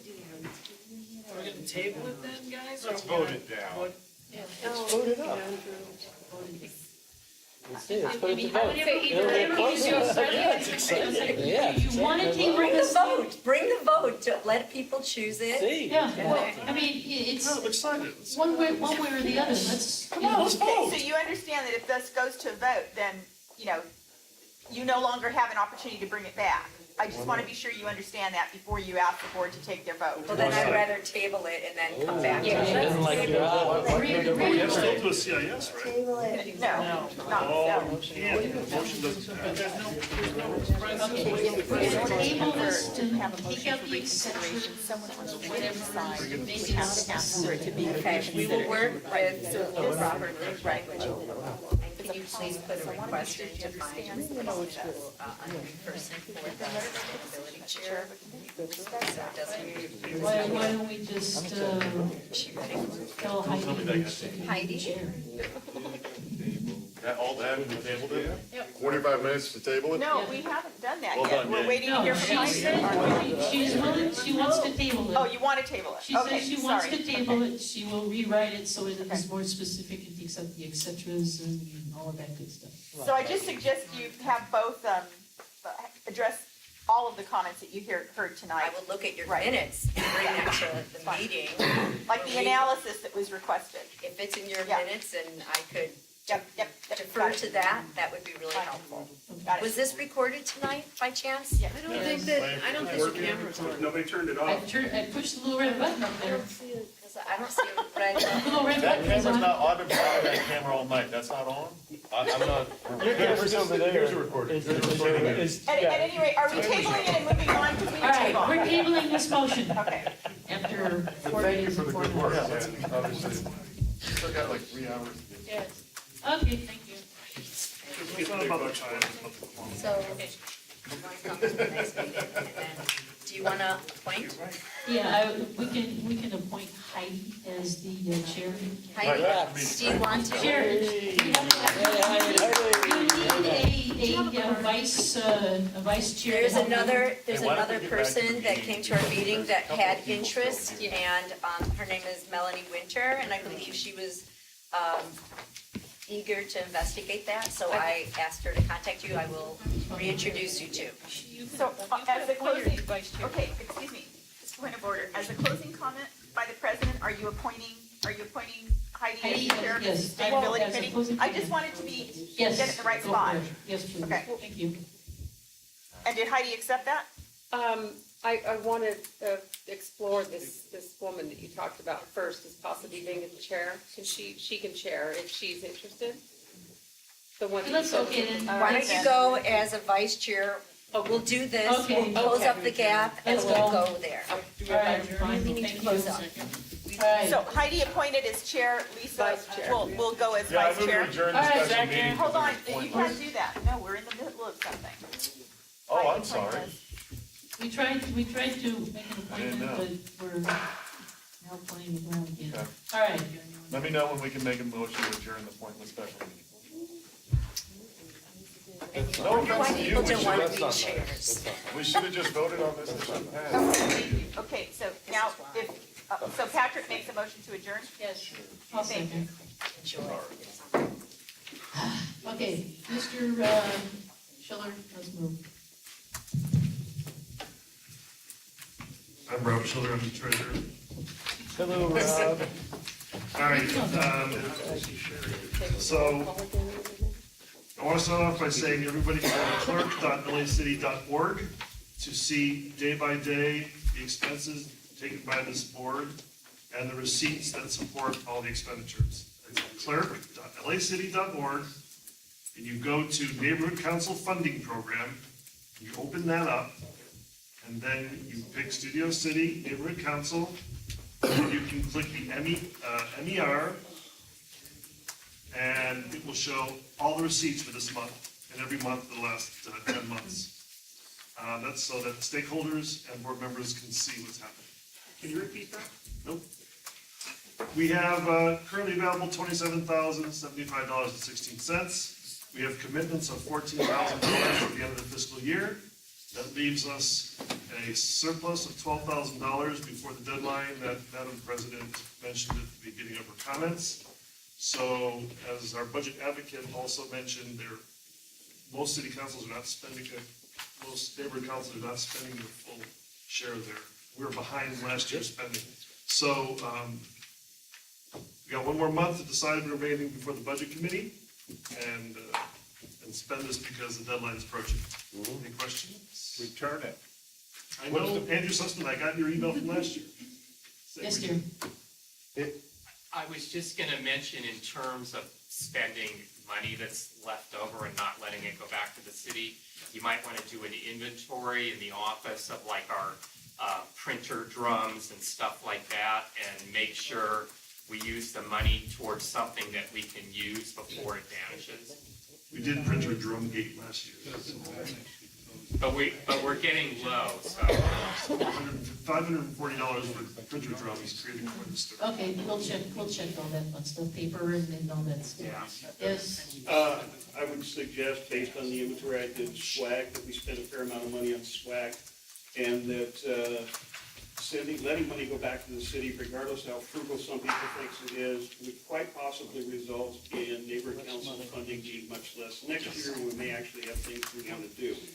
So without wasting money and frivolously spending it, we need to do something useful with it and turn it back. Let's do like last year, be $50 over. Remember, we put $7,000 towards elections in our budget, which didn't happen. Right. So we actually had allocated that money for something, but then we found out 2 months when I was gone, or in January, that wasn't gonna happen. And so we had opportunity to address funding for anyway, you got one more month. Are we gonna have, all right, we got a motion here. The Board of the Studio City Neighborhood Council has reviewed the monthly expenditure report for March 2018 and hereby accepts and approves. Great. Now you have to have board comment, Alex, apparently Oh, has board comment, okay. You have a board comment on the floor. Well, yeah, That's that's what what I I was was saying, trying to read. everybody, can I just wanna let everyone know. I think we have a $10,000 theoretical surplus, correct? I said $12,000. Weren't you Jeez. listening? I'm sitting right next to you. It should have been, okay, so what I'm trying to say, everybody, and I just wanna, everyone, little things here, little things there, we can add, we can utilize it to very, very productive things for us. And I just wanna say, we should be thinking, let's not be so frugal in the sense of, not having like decent things for us to better serve our constituents, that's all I'm saying. So, like, for example, we have our event coming up this summer for the kickoff, correct? Let's go nuts, let's give our community some really good stuff. Don't you judge these to give away? Yeah, let's really, really do great things. Instead of sandwiches here, let's give our constituents some real food. And have them actually come here. We are the constituents. Oh, sorry. They're pushing Jones tonight. They're pushing Jones. Let's just, all I'm trying to say is. There's nothing left, Eric. Yeah, Well, I don't know who ate them, but I'm glad they One of did. them walked out the Thank door. God. But the point I'm trying to say is that this 12,000 can definitely be slowly peppered throughout our Can be eaten operations. Little by little, we can do something. So all I'm saying is, let's put our heads together in the next month and really come up with some things and maybe set, I mean, we could speak amongst ourselves with that, that's not, okay. Thank you. Is it time to ask for $50 for printer ink? No, okay. Let's just vote on food. Okay, this is a expenditure of funds. So now we have to go down the list. Alex is Vicky. Yes. Mr. Sussman. Absolutely. Ray Radow. Yes. Eric Trevin. Yep. Heidi McKay. Yes. Lisa Karajian. Yes. Patrice. Yes. Patrick. Yes. Richard Welsh. Yes. Richard Niederberg. Yeah. Richard, Rita Villa. Yes. Rob Schiller. Yes. Yes. Okay, we're good. So unanimous, correct? Unanimous, yes. Oh, by the way. No, I voted yes. Yes. Yes, he did, it's unanimous. I confirmed it. Is there an update on the extravaganza that you'd like to give us? Station over here. I'm submitting them. Okay, I was giving you the Stuff there, like opportunity. next 30 days. Okay. Alright. Do we have anything for budget? No, we didn't have a budget meeting. We had money, as he said. Everyone wants money, ask for it. So that's it. You have my request for the We police do. officer appreciation day, and that, We do. I have a date You're now. absolutely right. We need to have a budget Yeah. meeting. Oh, and Yeah, we do not have the paperwork for training police trainers. still? I thought you had it. Nope, I've been emailing back and forth about 3 or 4 times saying we don't have it. But we have it for Carter. No, I mean, we don't have I'm sorry, the police have been paid, we don't have it for Carpenter. Sorry. Could they put it on a piece of paper and email it to us, please? Yeah. So would that take away from the 12? Rob, would that reduce the 12? No, I've committed the money for it. Okay, so it's still committed. Okay, thank you. Okay, moving on, public safety. Okay, we'll get right into the motion. Okay, it's motion. Shall I read it? The Studio City Neighborhood Council strongly supports the extension. Hello? The Studio City Neighborhood Council strongly supports the extension of the new Los Angeles Municipal Code 85.02 vehicle dwelling. The code, effective since January 7th, 2017, currently allows fines to be issued to persons dwelling in vehicles on residential streets and within 1 block of parks, licensed schools, preschools, and daycare facilities between 9 p.m. and 6 a.m. Without an extension, this code will expire on July 1st and potentially allow sleeping in vehicles anywhere and anytime in Los Angeles. It passed 4-0 in Public Safety Committee. We do have a request from a stakeholder to add additional language. How do you want to handle that, Denise? What language? Well, do you want Is to? Everyone was sent the language. Is this a As chair, friendly? I'm comfortable with the language. That's what I Okay. told her. She had And to as come long to as you. you're comfortable and you will accept the language, we don't have a problem. The language is, and everyone on the board was sent by Rita, all hillside areas, those governed by BHO baseline hillside ordinance should be red zone, no vehicle dwelling due to extreme fire risk. These hillside areas are designated as very high fire hazard severity zones for City of LA and LAFD. We have already seen the risk of allowing homeless to shelter on or near hillsides with the Skirball fire. This added measure would decrease fire risk for everyone. So that's the amendment. It requires a second to be accepted. I'll second it. Okay, second by Denise. Your comment So on this? just vote on on accepting the amendment. Yeah, well, it was, we don't really have to if he accepts it. Okay, then go for it. Right? Okay. Yes, we did. We called the roll. All right, we have public comment? Public comment. Yes. I think it's great. I have two things I'd like, one addition and one correction. where you say strongly supports the extension, I would rather it say strongly supports the permanent extension. Permanent. We don't want it to sunset again.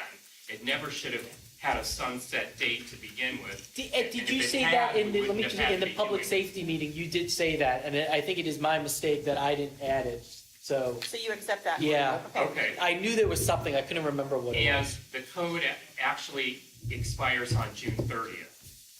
It expires the last day of the fiscal year, so Okay. it's actually June, Can the I end make of that June change, 30th. Craig? Yeah, fine. Okay. Thank you. Thank you. Both changes have been reflected in here. Isn't there another word than permanent extension? Can you just say leave? Yeah. No. Oh. Should we get comments on Do we have any comments, or can we vote? Actually, yeah, I have a comment. I'll make it real brief, but I'm gonna make my comment, which is that 10% of the area is green, you know, where you can actually park in a vehicle. And I thought we heard Officer Smith say that, well, these days you can sleep on the sidewalk, but you can't be in your vehicle. Now, we're making it impossible for people. Now, believe me, I understand why we don't want a big motorhome parked on your street, but there's not a big motorhome parked on your street. And there's no place for people to go, and they keep promising safe parking, but they added 10 spaces at the VA. So this is not a solution, this is moving the problem around and sending people around in circles, and if you knock on someone's door and they're sleeping and harangue them, you know. Craig, can you respond? So that's it. Yeah, I know. He's entitled to his opinion. I don't. And by the way, everybody is for 8502, so good luck. And I hope none of you ever wind up living in your car. Well, I just won't park it on the hillside. It's not the hillside, Lisa, it's everywhere. You can't park anywhere. Near Beeman Park, not Beeman Park, near the YMCA, that's where a few places now that's illegal because it's near a park. I mean, anywhere where there's a place to go to the bathroom is illegal now. So, you know, you can go live in an industrial, now England are saying they're blocking up the industrial area. I mean, wherever they go, they make that. It's not tolerable. It's not a solution. No, I get it, but it's not a solution. This is just and by the way, no problem. That's all it is. Richard, Richard, do you have anything? I don't, no. So, But I yeah, did. okay. Or you wanted me to go last? Okay, so I just wanted to indicate that this neighborhood council voted to support this originally, knowing that it would have a sunset provision. We actually expected, and when Jessica was here at that meeting when we did that, she had actually indicated she thought it would get an automatic extension. It obviously hasn't gotten an automatic extension. So I think it's very important that we weigh in on this. There has been a tremendous improvement in the areas around schools and parks, so that these people are no longer living there. It has displaced them, as Eric said, he's 100% correct. A lot of these people are now on Laurel Canyon around the old Valley, They live on Sepulveda. Valley, what do you call it? Plaza. The old Valley Plaza area, but that's an area that's presently a blighted area anyway, so better for them to be there than around a school and a park, so that's my position. I'm just, I have a comment. I just shocked by, I'm continuously shocked by people's attitudes on things like this, in that, we're talking about people who can't afford to live anywhere else, so they're living in their own cars, their private cars, and they're parked on public streets. And yet, some people here think that the government should be so authoritarian that we should outlaw that, which to me is the most absurd abuse of governmental power I've ever heard of in my life. And like Eric said, man, I hope none of you guys fall on some hard times and end up having to sleep in your car for a night, because I've got a lot of friends. I'm an actor. I've got a lot of out-of-work actor friends who've lived in their car for a night. I didn't know that they were breaking the law. They certainly weren't bothering anybody. There's no way that you can, if you believe in these bizarre victimless crimes and you think that the government should invade people's personal property, then that's, your own opinion. You failed civics, not me, so move on. You know what, as one of my fellow board members have stated, I think he has a beautiful family and a beautiful daughter. And, Charlie's a boy. I'm sorry. Jesus. But it's beautiful anyways. The point is, I think the spirit of this is not to move the problem, but to protect certain areas that like we have our Megan's Law, it's based on tracking those that might be able to pose harm to our youth, our children. And when someone has a mobile aspect to where they're living, and actually, I don't blame them. I mean, I totally understand how hard it is to live, especially in a city like LA. But I do believe we have to protect certain areas where they might come across a certain segment of our public. So if they have to go to Norris Avenue Industrial Center there in Sun Valley, it's terrible, but you know what? Maybe they're not paying the amount of property taxes and taxes that I am. And I think it's a blessing to be able to have shelter, and God bless that. But I think again, the spirit of this is to protect these specific areas and not to bring more trouble for the unfortunate like that. So that's why I would support it. No comment. Just to understand, you can sleep in your car. You just can't sleep in your car near a car. Yes. No. Certain Yes. hours. No. and- It says residential street. No, it's not, Rita. That's not true. It's not just schools and parks. No, it's also. 90% of the city Well, it's is now daycare off limits. facilities, Right. like And by my the way, neighbor has a no, just to be daycare. clear, and by the way, So, nobody's you know, parking their motorhome near Carpenter. That would last for about 15 seconds. Yeah, I mean, it essentially means you can't sleep in your car. And they can ticket you at the YMCA where you can get up in the morning and take a shower. Like, 90% of Studio City, you cannot sleep in at the moment, thanks to this law. That hopefully will run out. Thanks to Hopefully this law, decency you will- cannot sleep in your vehicle around Studio City. I get a lot of emails from concerned parents whose kids are walking to school, and yeah, they're uncomfortable with a van, or it's usually not a single person sleeping in a car. It's usually a van or a mobile home that the kids have to walk So through should we to get amend to this to Walter say it's Reed. okay if it's a single person in a car? Is that okay? It's Is that what you're I'm saying? just telling you the feedback I get. We're not gonna go that way. No. Lisa has the floor. So right now, if it expires, then yes. Tell them that Lisa has the floor. He's Well, I'm answering your answering. question. You don't want to answer? I just wanted to be clear. Yeah. Okay. I'm sorry, Richard, I know you're next if we're going this way. But I wanted to ask a question about the places where it has been specifically allowed, and I know that that's a discussion we've had. I don't know if it's related to this. It is. It is. Yeah, So- that's that, remember that chart that had a Yes. little bit of red, but Right. mostly green? So this will continue that kind of Yes. redlining, but, Exactly. but there is this idea, allows fines to be issued that is kind of a criminalization of poverty, which I think is one issue that we're talking about.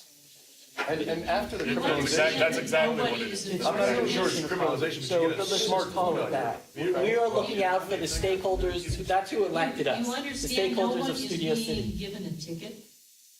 What? You understand that people live in their cars and their motorhomes They do along, get tickets. along Sepulveda Boulevard? But it says, Allows it literally fines. says to allow fines. They so- do get fined. Yeah.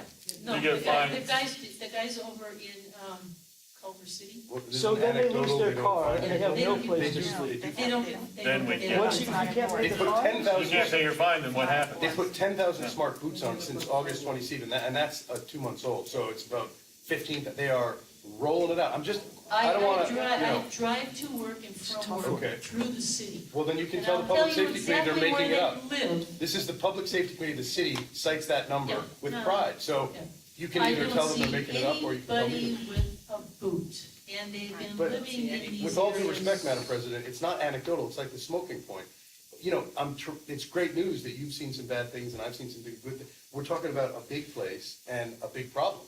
So this is going to hurt a lot of people. It's going to protect a lot of residences from people coming in, because there'll be a law to nail them and nail them again and nail them and nail them and nail them. But even when they're not bothering someone, they're going to get nailed if the enforcement materializes. That's the issue. In the nice neighborhoods, you don't have so much of it, so we only have one patrol car. So maybe people are sneaking around, but the sneaking around takes years off your life. You know, some people want to pull into a place, know there's a porta potty, go to bed at night in the freaking car. I mean, can you imagine? I find it heartbreaking. But it's people. And then they get up, they go to the Y, they shower, they go to work, and you don't know. Because they don't advertise, because they can't afford $2,400 for their rent. Is that timer working? You guys all wanted to talk about the oil thing. No. 45 minutes. We didn't bounce around. 45 minutes. That's why I'd like to sell you an oil well for up on the property. All right, here we go. We're gonna vote. Oh, I'm sorry. That's why I asked Richard. you have something to say? Yes. Yeah, Give the man a- Hey, where there I think can't it's be porta potties. He's living in his fire. I think it's being spirited, but also I notice a lot of motorhomes and vans taking up room in the parking lot primarily used by Hollywood Bowl at 117 Ventura Boulevard.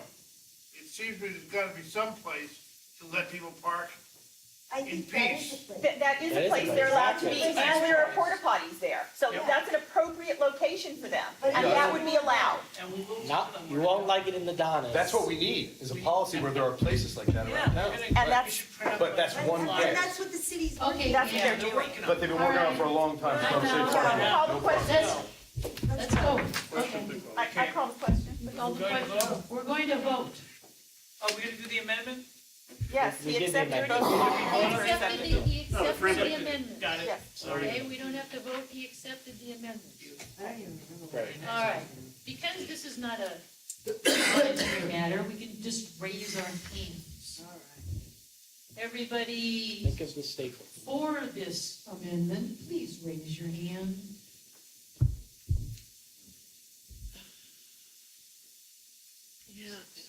Seven. Have we got seven? Yeah, Patrice. Okay, seven. Motion carries. Give us your tired, your poor, your huddled masses, but don't sleep on my Main Street. Would you like a negative comment, or are we good? No. So I have to record the no's. So the no's are Eric, Patrick, Rob. Was there another no? Mr. Welch. Thank you. Sorry, All Rob, the I hypocrisy didn't of see this. next week. Was that it? Okay. This is not your private pulpit to comment. Look Okay, guys. That's because you comment. Hey, If someone else, You're telling me these guys don't comment constantly? Let's move forward. hello, we're gonna move on. You're commenting right now. You're commenting right now. private soapbox. You're commenting right now. Okay, guys, let's go. Quiet. Government affairs. You're commenting right now. Hey, Hey, hey, She's commenting right what's that about? yes. Okay, Yours too? GAC, had a meeting, and we voted on motion A and passed it.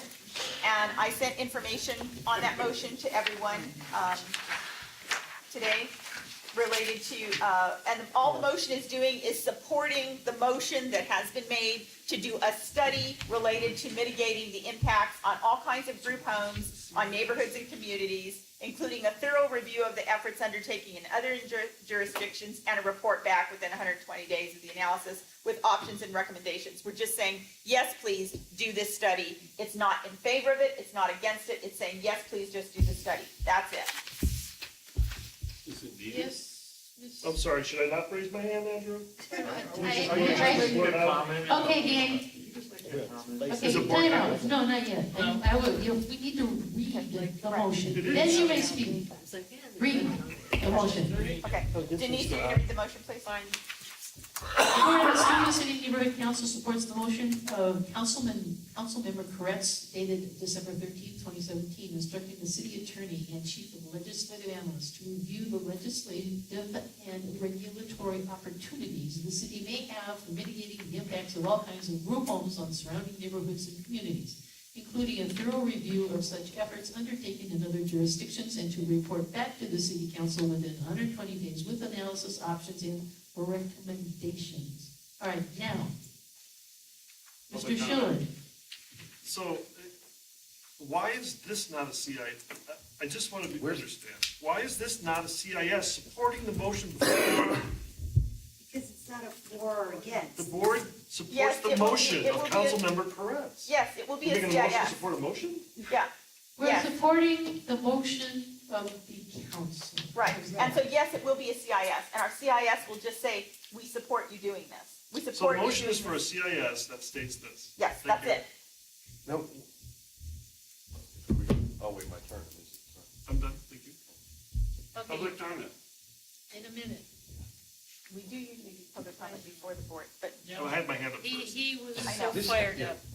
This reads a lot like, first of all, this is December 13th, 2017, and I thought you mentioned the Skirball fire. Did you? Was that? no, that had that was nothing to do with something me. That was in the previous? No. Yeah. Motion about the motorhomes, yes. Yeah, we got that passed too. Yeah, good. So the concern is That wasn't me. that, you know, what is Hey, group can you guys not homes? comment? What's that? No, I'm just talking to them, they're commenting. You know, Councilmember Koretz stood up right after the Skirball fire and played a key role in rolling out the hillside attack on people. And this is part of that in a way, because I don't know what is this? I mean, what, group What homes? is a group home? I don't- A group home. Do you read the newspaper where they discuss the homes where they allegedly get you off of drugs, but they kill you? Yeah, you're talking about You know, rehabilitation. it's a minor thing. Not just that. it's all But they have kinds. a wide variety of group homes. The group home could be something Right, as so this is simple just a as. pure, I'm familiar with the Yeah. NIMBY argument, right? So this is just, no group homes, right? We gotta No, make this sure is there's not, ways to this limit is them in not our a neighborhood. for or against. I've dealt with Mr. Kretz before, and that is what Nikki Minor and his constituents are all about. They're all about, not in my neighborhood. That's what they're about. If you don't think that's what they're about, they dress it up like, hey, what are other places doing that are interesting to regulate? I'm just being honest. That's So I'm what against we're it. So there you asking go. them to I- look at. Okay, cool, so I'm just against it. That's my passion, and that's it. I don't think that we That should be going works. around tagging group Next homes for question. further Next consideration comment. and citation. Fine. Next comment, anybody have anything to say? Mr. Sussman? Yeah, Rita, without, I don't want to be rude, but It's okay. is it, a lot of these motions, I feel like we're minimizing the clout of the board or the neighborhood council. I mean, is this gonna happen anyway? It's 99, why even bring it up? I mean, it's not, it's cutting down, you know, the efficiency of the neighborhood council, of our meetings and stuff like that, and it's gonna happen anyway. They're gonna study it. Do you want me to respond to that? Please. Okay, so it's the process, and usually what we do is we weigh in on whether or not we support the fact that they're asking for something. We're either for that or against that. Clearly, Eric is against this study, but there may be some people that are for this study, and we weigh in on, yes, we want you to do this, or no, we don't. Will the city probably do it anyway?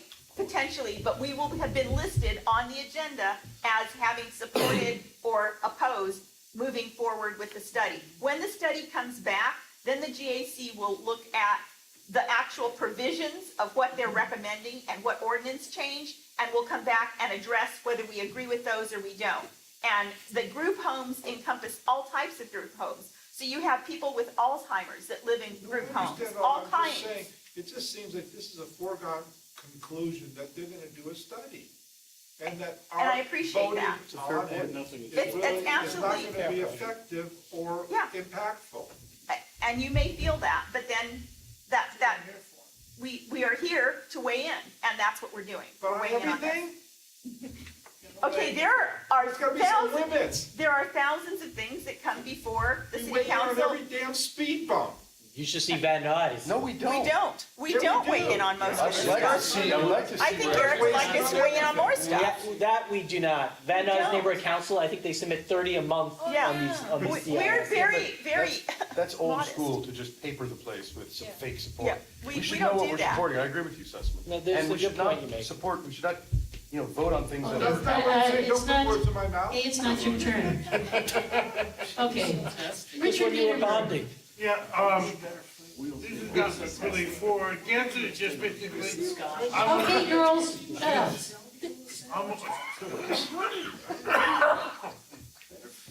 I'm on the board of directors of these group homes, and we have at any one time at least 6 group homes around the city with state licenses. So the city doesn't say anything about it. The point is, you are mixing the drunkard drug homes for ones designed for teenagers.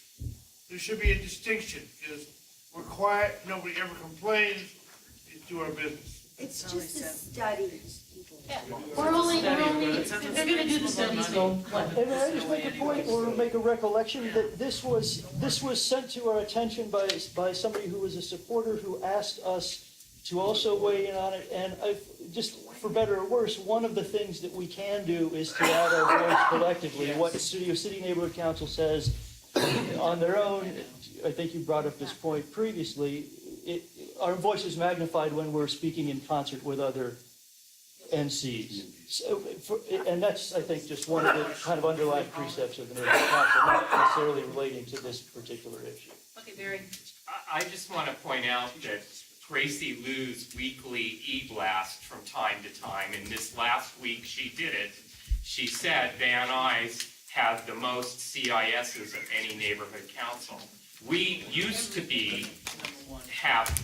we were number 2 for years. We never were number 1. But I'm just saying there's some clout in doing CISs amongst your peers on other neighborhood councils. And on this one, to me, is a no-brainer. Whether you're for it or against it, all you're asking, and I'd sure like to know the information, is we've got so many of these different types of group homes. Let's study this and see where we're going so we don't end up with a ton of group homes up on the Donias before we know it, you know? There's nothing wrong with studying it, and particularly when there's state law that can supersede us. So we're just minding our P's and Q's and making sure the state doesn't screw us like they've done on so many issues. So, you know, to me, it's a no-brainer whether you're for it or against it. This is a good thing, and a CIS is always a good thing for our neighborhood council to show other neighborhood councils. Whether you think it's an effort, a waste of time or not, it's not. Really our job. Thank you. Richard? I'll try to make this real fast. One, apparently reading for content is a dying art. That's sad. This is a motion as a CIS to study an issue that's a problem. We've read about people dying of drug overdoses. We've read about the murders. There's abuse. The state regulates stuff. The state doesn't go around and check everything half the time they're supposed to. City should review its options, come up with something, and then once they propose the options, as Rita said, GAC will go over it again and bring it to the board, at which point in time you guys can all roll your eyes, talk about it, and then maybe vote on the motion. So please, pass this. It's what you're supposed to do, and it's what the stakeholders need you to do. Thank you. Thank you. That's what I'm saying. All right, everybody in favor of this thing, raise your hand.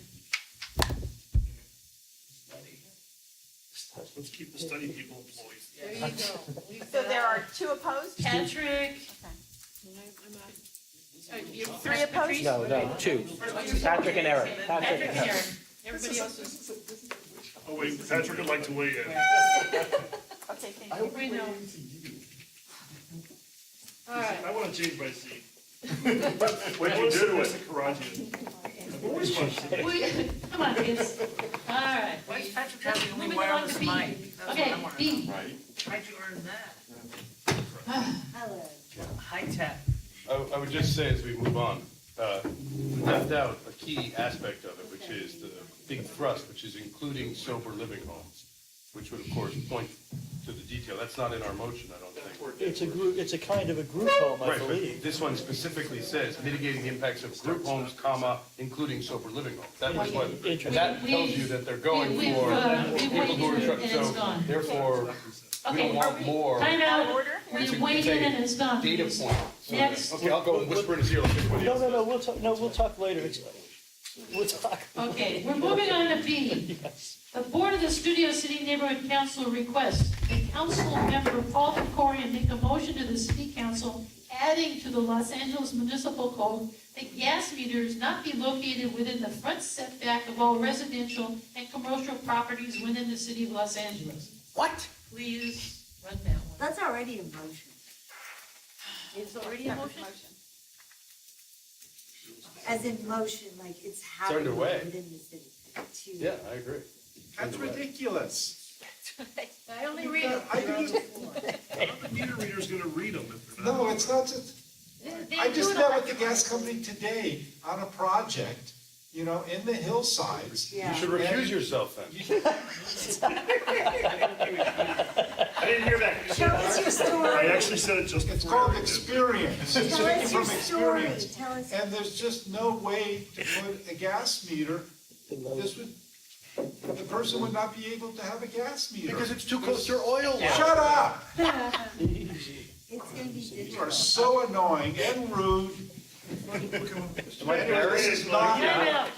Wait, why couldn't you have done this when Gibson was here? No, I mean, you can't keep passing these motions without any experience out in the field. This is ridiculous. There's homes that won't be able, there's so many ways around it. You could bury the gas meter to solve the problem. But to not allow it in the front of the hillside, there's often no way to put it anywhere else. No, Is that your, on B. Is that your vote? is that your comment? All right, so Okay. there's public comment on this, and Barry actually has explanation for this. Okay. Oh, sure he does. Well, first of all new gas meters have where it transmits the usage. Right. So you no longer have to get to the meter. That's right. All new meters are like that. And this came to us from two fronts in government affairs. One, on Ventura, we had people die in a car that hit a gas meter at Tahunga and Ventura, and it was in the front of the building. That is true. And in our residential neighborhoods, all of a sudden, building and safety has started allowing for some, and neither the gas company or building and safety can explain why, they're putting huge gas meters in the front yard setback. That means forward of the front of the building, between the sidewalk and that, where they always used to put them on the side of the building. Right, exactly. Now, I have people that have told me they've called on this, and then the owner's been forced to put in like bars so you can't hit it with the car because it's next to the driveway. Right. So really all this motion does, if Krikorian puts it in, is it'll drive the committees to find out why they're doing it, and that's really what we want to know. Why are they doing it in the front yards of residential, and why on new construction would they ever allow it, say on Ventura, where a car can hit it and burn up with people? So that's what this is all about. By you voting on it here, doesn't say that. make it law. It doesn't say that. It's not a CIS, because there's no motion yet. And those motion things have not changed the requirements by the Southern California Gas. All this is doing is sending this to Krikorian, asking him to do a motion, which will find out why they started putting these in the front yard and on the fronts of buildings. Then write it that way. This doesn't say that. It does say that. No, it doesn't. Kinda. And all this information's not right. These smart meters have not changed the requirements They of don't Southern. read them anymore. What? It's digital, yeah. Okay. No, they have not changed the rules I'm sorry, can we have Okay, public time comment out. and then just, Meters. because I'd like to know more about Time this, out. wouldn't you guys? Let's call the No. question. I'm out. I have Would two you like to know? gentlemen I'd who like to wish know more still about wish to I would speak, not. please. Yeah, this will be a letter to the councilman. The letter will be drafted by Madam President. She can put into it the rest of the things that you people brought up. And it's, once again, as with the other one, it's a request for information and to find out why something is going on. It's been brought to us by stakeholders. You're here to represent stakeholders. Even when you don't agree with it, disagree with little runts, go ahead and pass the motion. It's harmless. Well, I've been called worse than runts, so let's not go there. And, you know, this is harmless. You want to go home, you're cutting into my drinking time, just vote for the thing, quit ranting. Yes, sir. I wanted to say what he said, and they have automatic readers. They don't need to be in the front yard, they don't need to be in the backyard. They can bury them, it'll still go up to the telephone pole without a meter reader. The only time you might need to do something is when it needs work. And I've had one for years, it's never needed work, except when they put the automatic thing on it. Okay, thank you very much. All Yeah, right, let's vote. we're gonna vote. No questions? No, No, we're done. Okay, everybody's had enough talking between themselves. all I think right, we got it done. let's go, let's do it. All right. All in favor of B? Raise your hand. Wait, what are we doing? We're voting. Voting. Are we in favor of this or not? Oh, we're paying attention? No? Council member to make Yes, a motion. No, Five. it's not the better food. Do we have five? We only have five yes? 1, 2, Or 3, Richard, are you 4, yes or 5. no? No, I'm not, my hand is not. I didn't say you were. Okay, But you got so 5. five, okay. So vote five yes. I'm not voting for it. Then you're not gonna be able to get an adjournment either.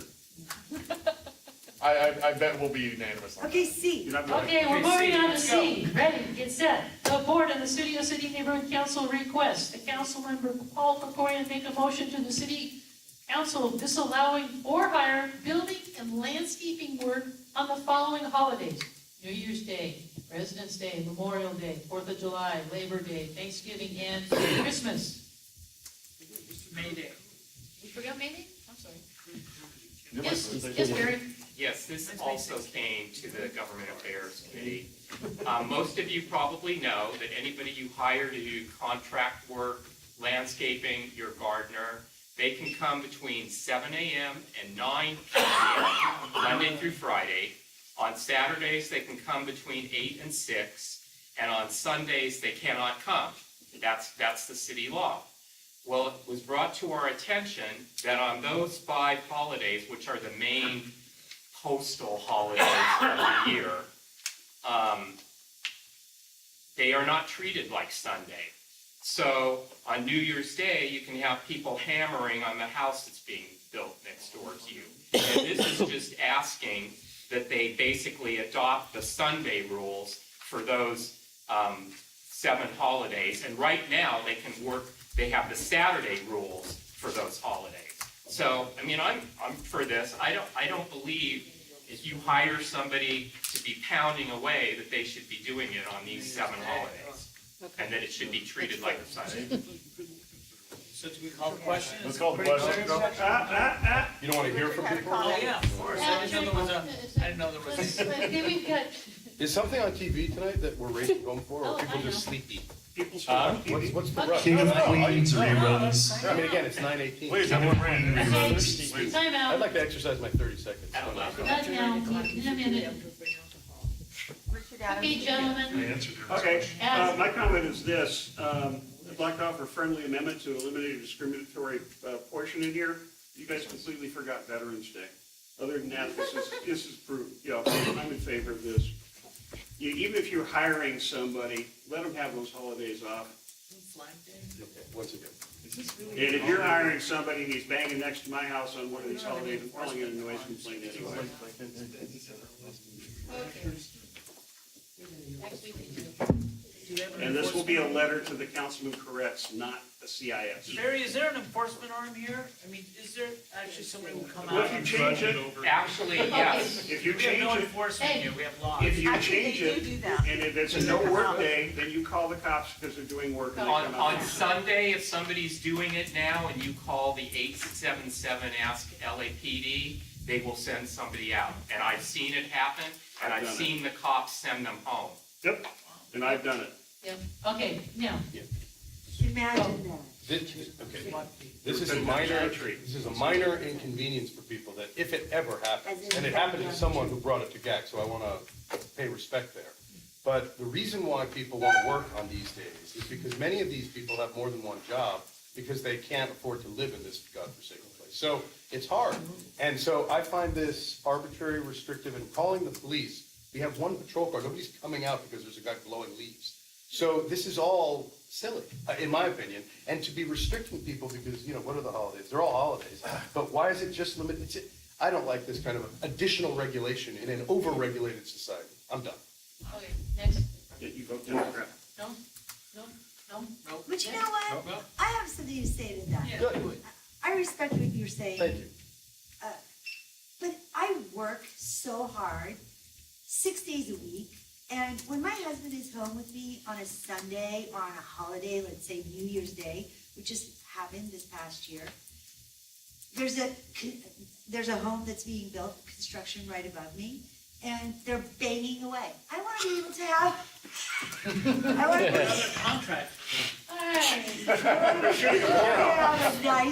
Get out of the bedroom. This is America. Children's hour. The only, when she's home with her husband, There's they a don't lot want any banging. Loud. Put her up at the children's table. Children's Come on, table. Cecily, that was a good one. Go for it. All right. Friendly amendment. Anywho, that's my point. Anybody I else would like like to to have try it? Oh, my God. on a holiday. It would be nice. Neither is Mr. Sussman. No, I mean, it's a, Don't bang away. look, there's noise ordinances and there's other rules and regulations that take care of that.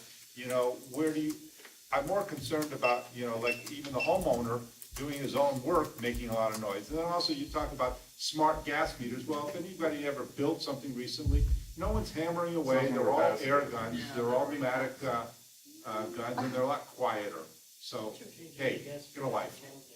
That's not, Oh, got there, that one down there. Oh, I didn't know. District Engineer. For simplicity, why don't you just say it, that it's prohibited on days that are under the Monday holiday bill? What's going on?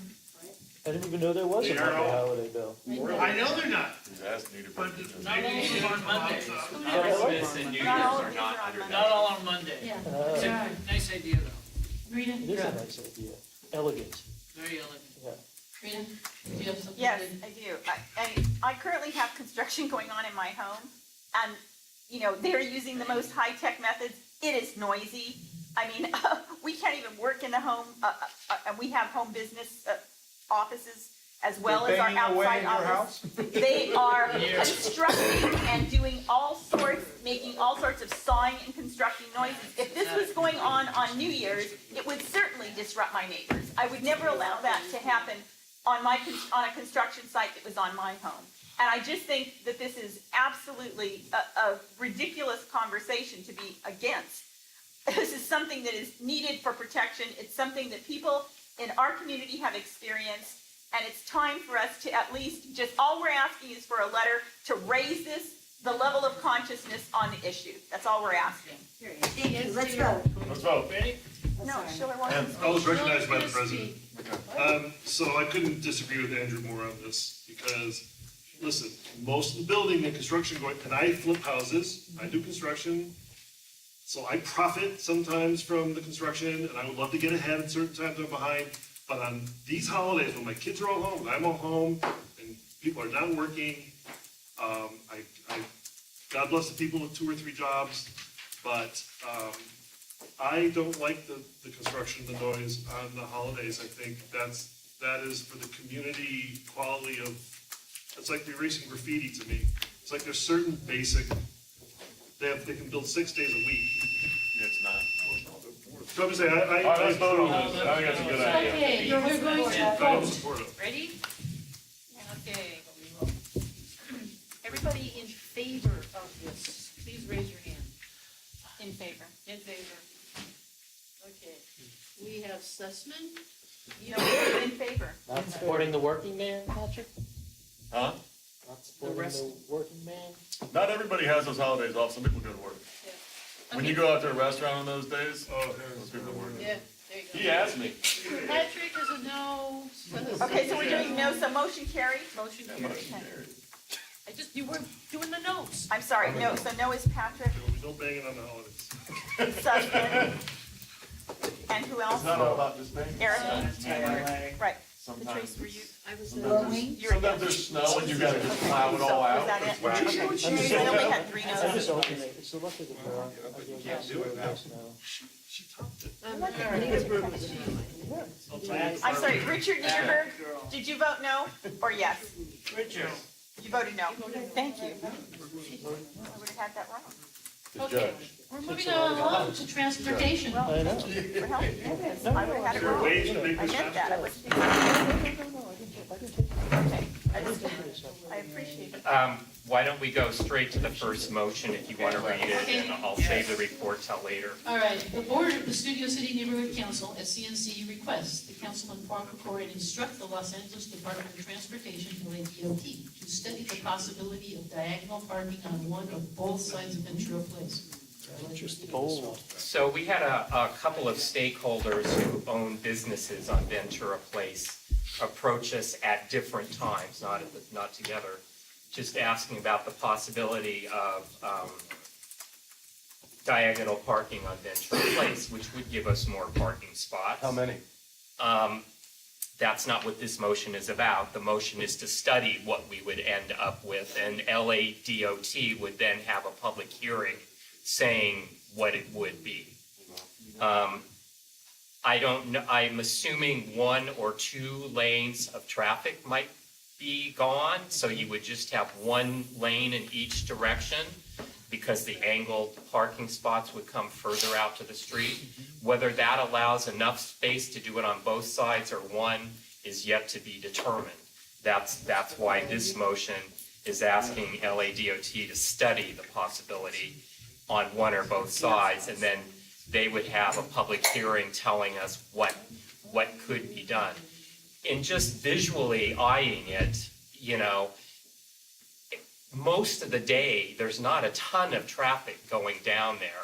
I do believe one lane in each direction could work. So I would be interested in hearing. When we flyered our agenda to every business 2 days before our committee meeting, we had a couple people come. They were in favor of the study. And Heidi also went after our meeting and did a survey, and every shop she went into was in favor, at least in favor of the study.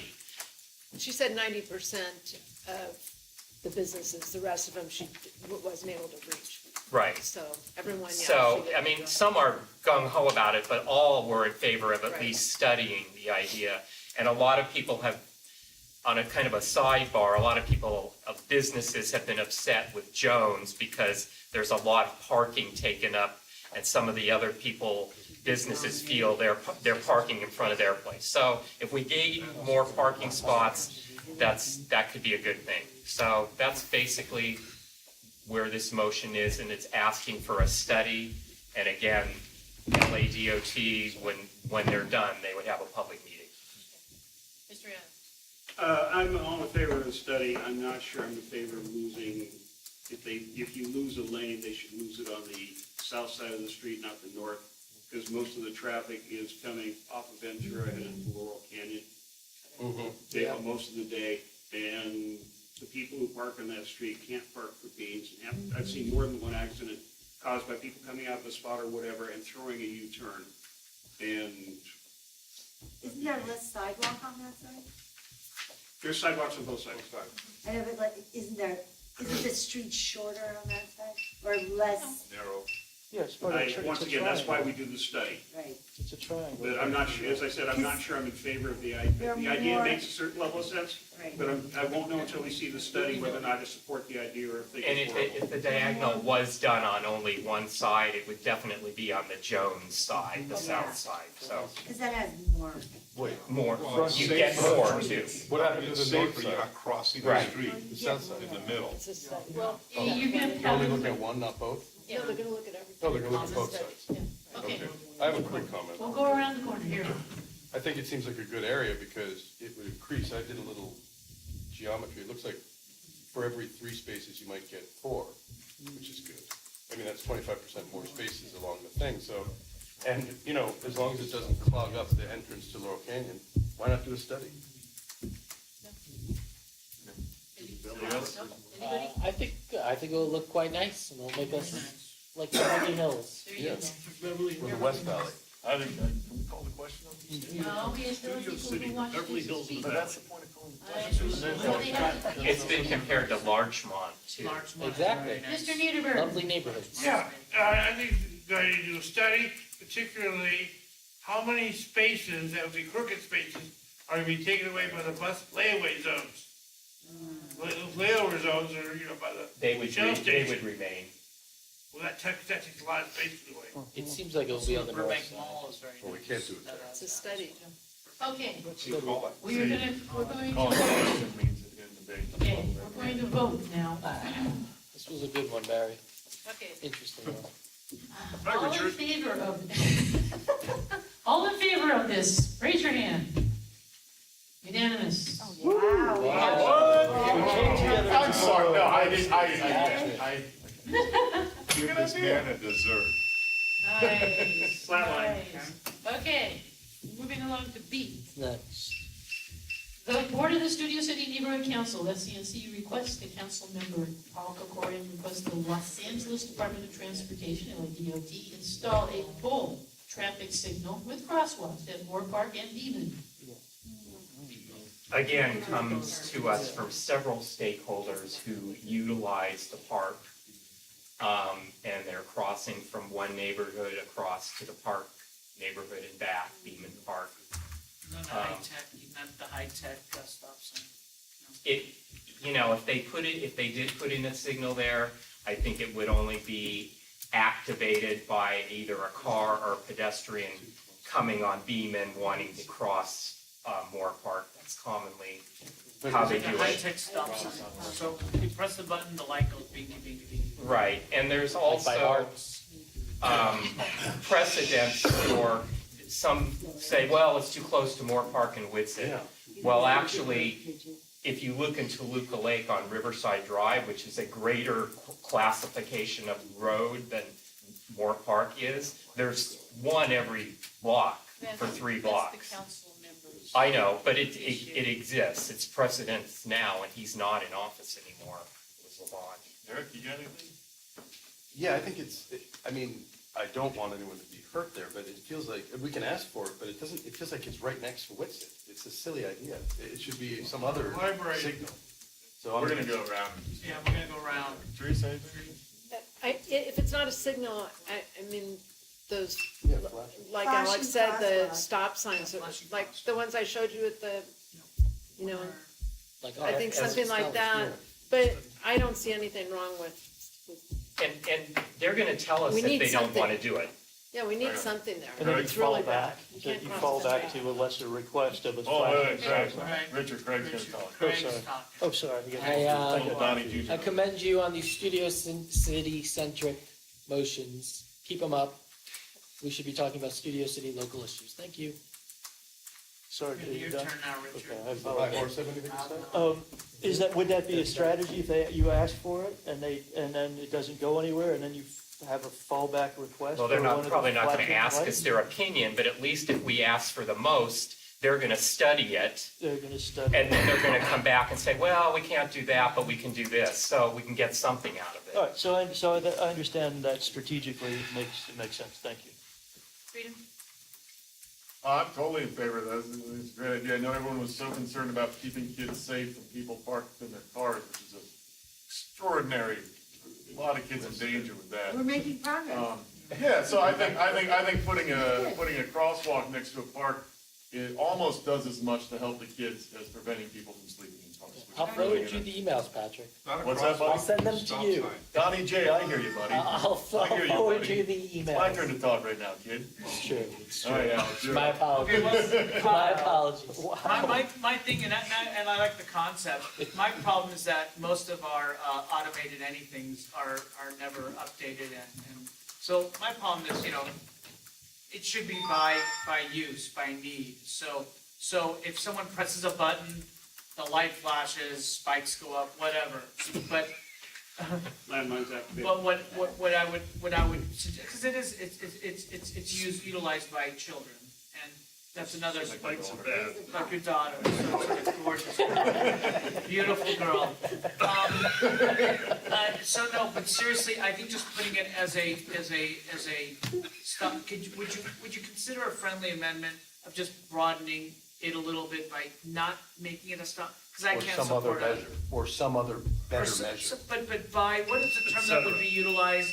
No. What is the term that would be utilized by use? Like you were saying, the smart stop sign. Flashers. Which, by the way, roads also needs one. Pretty much those are one of the. Roads is on line to get it. The Yeah. smartest one with all the flashing little lights and all that fun stuff. They have been proven not to work, and if you look at Tahunga and Woodbridge, No, I know. it But has that's where- that, and people almost got I hit. stop immediately when I Like see an it. as-needed crosswalk? The Maybe day like of the as needed? dedication, Yeah, rather than stop. somebody, light. Wendy Gruel almost got hit.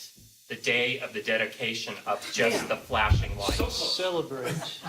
But anyway, it that's what I'm didn't work and suggesting. the full light went in, so. So instead of stoplight, I can support a smart stop sign.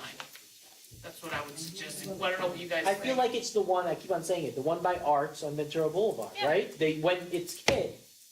Yeah, Right, when I it's know what you mean, utilized. so, but, hold on, just let me, because I think that he said something that I think will answer all this. We're You were- asking for the world. Yeah, you asked for the top, and then by the time they finally But do it, then they go, this will probably The be only better thing with this. is, and I've thought about this, is living on Moorpark, I don't know if those residents, thinking of those residents in those condos around there, would want a stoplight there. They might be able to No, deal I with hear you. a And that's why as needed. but he's saying that if you ask for the stoplight, you'll end up getting but the smart If they have a stop. stop sign in storage, they'll use the stop sign because they got it in the. No, they won't use a stop sign, and they'll do Not a a stop full sign, a study. stoplight, a real light, because they Okay, have to have well, one. jump the shark again. I just Because wanted- they're not, what they won't want to do is back up Witsit into back up Moorpark into the Witsit intersection. So would it be better to ask for the And you smart can stop be sure sign, they won't. so there's no backup? You can't. Smart stop sign. Okay. With timing. Time out. Let's vote on this. Probably no amendments, nothing, guys, nothing, Time no out. amendments. Time out. It's a good meeting tonight, actually. No. No, there's no board comments. We are. Hey, Suspect's up, suspect, you're up. Go down. This is your Rough time. around the edges. It was just, Yeah. Hey, yeah, it's Andrew's turn. it's Vicky. So it's There's Andrew's turn. Vicky. He's got nothing. Lisa? No, I do. Oh, you I do. do? I think it's too close to Witsit. Yeah. I didn't get to that. And I've been using it for years and stuff, and I haven't had any problems. Just because two people call up, you got two people to say anything. There's zero chance they'll do this. Would you approve a stop sign, a smart Right. stop sign? If Zero. there's amendments to be that? Can we tie it to better dinners? Yes, maybe. Lisa, anything? Smart stop sign. I'm against more stoplights in Studio City. So would you open it up? That's all I'm saying. I'm just letting you know, I can't, I I wouldn't. wanna pass. Yeah, I agree, I won't be voting. Give them a speedboat. I don't think it's ever gonna happen, and if we find a lovely place to put more, cell phone transmitters. How about a pedestrian bridge? Don't look at me. Now can we have public comment? Now we can have public comment. All right, I would support this motion if it, said study the installation of a full traffic signal or other traffic safety installed at the location, rather than just flat out install a traffic signal regardless of what they might decide.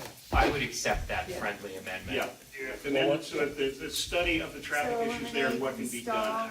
Okay, that's, Okay, But I can live with that. if they do install anything, it should only be a manually operated crosswalk. wait, hold on, so he accepts it, so what, so how would the motion read right now? Just how Richard just said it. Okay, Richard, do you wanna read how the motion would read now? Request the Los Angeles Department of Transportation do a study of possible pedestrian traffic mitigations at the intersection of Moorpark and Beeman Avenue. Is that right? I had put it down just slightly differently. I basically said install a full traffic signal or other traffic calming measure, which is manually activated. Right, Or right. do, how about ask them to do a study first and then come back. And at the, before that, a study Oh, of, all the other language stayed. It was just, do we not have study of in there? No, because Add you said study of. install. instead of install. Okay, So study the installation of. got it. And just FYI, everyone, when Jessica was here talking about Barry and Ventura, it started at this table, like Right. 4 years ago. So that's how we get them, and that's how long it takes. That's our concern. Right. Okay. Well, Barry needs one. We, This doesn't. okay, we will now vote on this lovely item. So we're just, So this is amended motion B. can we read it, please? Yes, okay. She did. Just like the way her voice. We're gonna vote? Okay, we're voting. Everyone who is for, please raise your hand. So dejected. What's this for calming measures? For the study. This is- It's a study. We have, Yes. we have I Sussman thought we were voting to and study Schiller. a study, yeah. Hey, Joe. I can't support a study, but a study of a study, I can It's support. everybody except for Schiller and and Sussman. Suss. Okay, I got the facility. Nice. That's what Yeah, I'm it's fun, right? All right. No concern. Who was the one that hung out with alfalfa? Okay, gang. We got B, we're done? Just 30 seconds for a report, just to make a clarification. All right. In Los Angeles, every public street in Los Angeles has a classification, a legal classification. Some of those legal classifications include language that don't allow through traffic. So when you hear people complain about ways coming through their neighborhoods, they're coming through on streets that are legally not classified to handle pass-through traffic. And Waze does have that ability to take off streets that perhaps would do that where they're not legally classified. And I believe our city attorney is finding that they're going to be able to go to court and say, you can't send somebody on a route that violates a law. And that's what it's doing now on certain streets. And I have a quick comment on his report. It was mentioned in the other discussion about traffic studies. I recently saw a traffic study being conducted, not by hoses across the road, but they had a scanner on a trailer outside the road. He's the president. So they are they're improving the way they do their studies. Who is? I'm sorry, I missed that. Who is? That was the bylaw. City. Okay. Thank you so Oh, thank you so much for that. Okay, bylaws? Yes.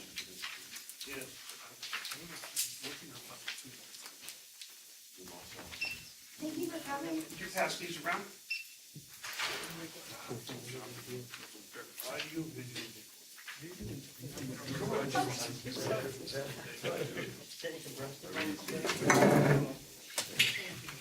I know you guys all got the email, but that was a while ago. So they're passing around a copy of the proposed policy. I apologize for the way it looks, but the original was sent to the board. There's apparently a graphic embedded in the email, and you couldn't copy it out or anything, so I actually had to literally print it out, went on 2 pages, tape it together, scan that, and then embed it in a Word document to print it to you guys. It's coming around to you. What? Anyway, this was the product of the ad hoc committee that was created by the president March. Anyway, gave it to my committee once I finally got a copy of it. We had a meeting on 9th of April, and the meeting was short fused because I didn't get it until the last minute. It had to be done in time to present at this meeting, and the time was when it was the best for everybody on the committee. Okay, so it was not an attempt to get by anybody for anything. When I got to the meeting just before the scheduled time, the audience was all there. Barry was there, Mr. Niederberg was there, and I had exactly 1 comment card from Barry. And it wasn't until I called that agenda item that I got 2 more, and one of those was valid, the other was not. So I had 2 comments. There was an opposition, he raised at least they wanted an amendment, and another opposition was raised in email past the meeting. And these are all things that should have been addressed at 1 or more meetings of the ad hoc committee. And it's my position that it is not the duty of the bylaws committee to rewrite and or do the work of another committee that's created for a specific purpose. And I would respectfully, the motion we passed is just strictly was addressed to the bylaws, to the board. But that's since the president created it, basically goes to her. And the motion we passed was the bylaws committee of the SCNC recommends that the draft proposal submitted to us for review be returned to the ad hoc committee chair with the direction to hold at least 1 properly agendized and noticed meeting to solicit stakeholder input on such an important subject of public interest. Additionally, we recommend that both the president and the outreach committee chair aid in the publicizing of such a meeting or meetings to obtain maximum stakeholder involvement. I also got some feedback from my parliamentarian about special committees, which is what we call ad hoc committees. Or ad hoc committees are technically special meetings under Robert's Rules of Order. And if the discussion is about something that's non-contentious, they say keep it as small as possible and have supporters on it. But when there is not necessarily complete agreement on what you're doing, like whether we send out Christmas and Hanukkah cards to everybody, it's pretty much not too controversial. But since there have been cogent reasons raised why it may not be in the best interest of this board or its committees to have complete audiovisual recordings, and one committee chair has said that he wouldn't have a problem with audiovisual or with audio, but visual seems like the bridge too far for him. Those are all things that need to go back to the ad hoc committee. It needs to have members, not a single member, at least in the opinion of our committee. And there needs to be 1 or more public meetings. And since it's going to be a change to our operating procedures, Whenever it is fully vetted and meets the needs of the community, then it would be appropriate for the board to vote on it and accept it or not accept it, or send it back for even more work. And then it would immediately be taken into effect once it was approved, once it is approved by the board, because it's operating procedures and they don't have to go through City Hall. So that's all I have on the meeting I had, and that's all we did this month. All right, Mr. President, we can't discuss this now. Really and truly, I was surprised. You wrote the amendment, I understand. And, Let's not discuss it. Let's move okay, forward. okay, fine. Let's just move forward. Could you have No, I'm out, I'm done, I'm done. You can assign it to someone else, they can go to GAC, it can go somewhere else, I'm done. And by the way, I will say one thing if you want, that, a bunch of stakeholders came because they saw it was on the agenda, and there was no warmth towards the members of the public who showed up. And so, though we didn't feel we needed an ad hoc, because it's on the front page of our notifications as is, the people there showed up for what would have been on the ad hoc. So it was as if we had an ad hoc, because after Richard left, after 7 minutes, people stayed and raised some points. Barry had a point, somebody else had a point. So there's stuff there, but we don't have to do anything. It's on the face page of our notifications. If the committee chairs who are currently not making recordings, like GAC and Barry seems willing to make audio recordings, but, what can you do? You can't legislate this. I don't want to get involved in a sticky rice fight with anybody in bylaws about anything, especially not the rules of the this or the that, because this is for transparency and accessibility. Chairs who want input. Transparency is a meeting that is scheduled, and has Again, we shouldn't drafts discuss out, it, right? and has a wide variety, allows the stakeholders. So put it on the agenda and we'll discuss it with the group and everyone, earlier in the meeting. This is not a good time. I appreciate that though. Okay. All right, VANC report. We have, he took notes, you're talking, he took notes. I took notes. He took notes, I just listening and talking.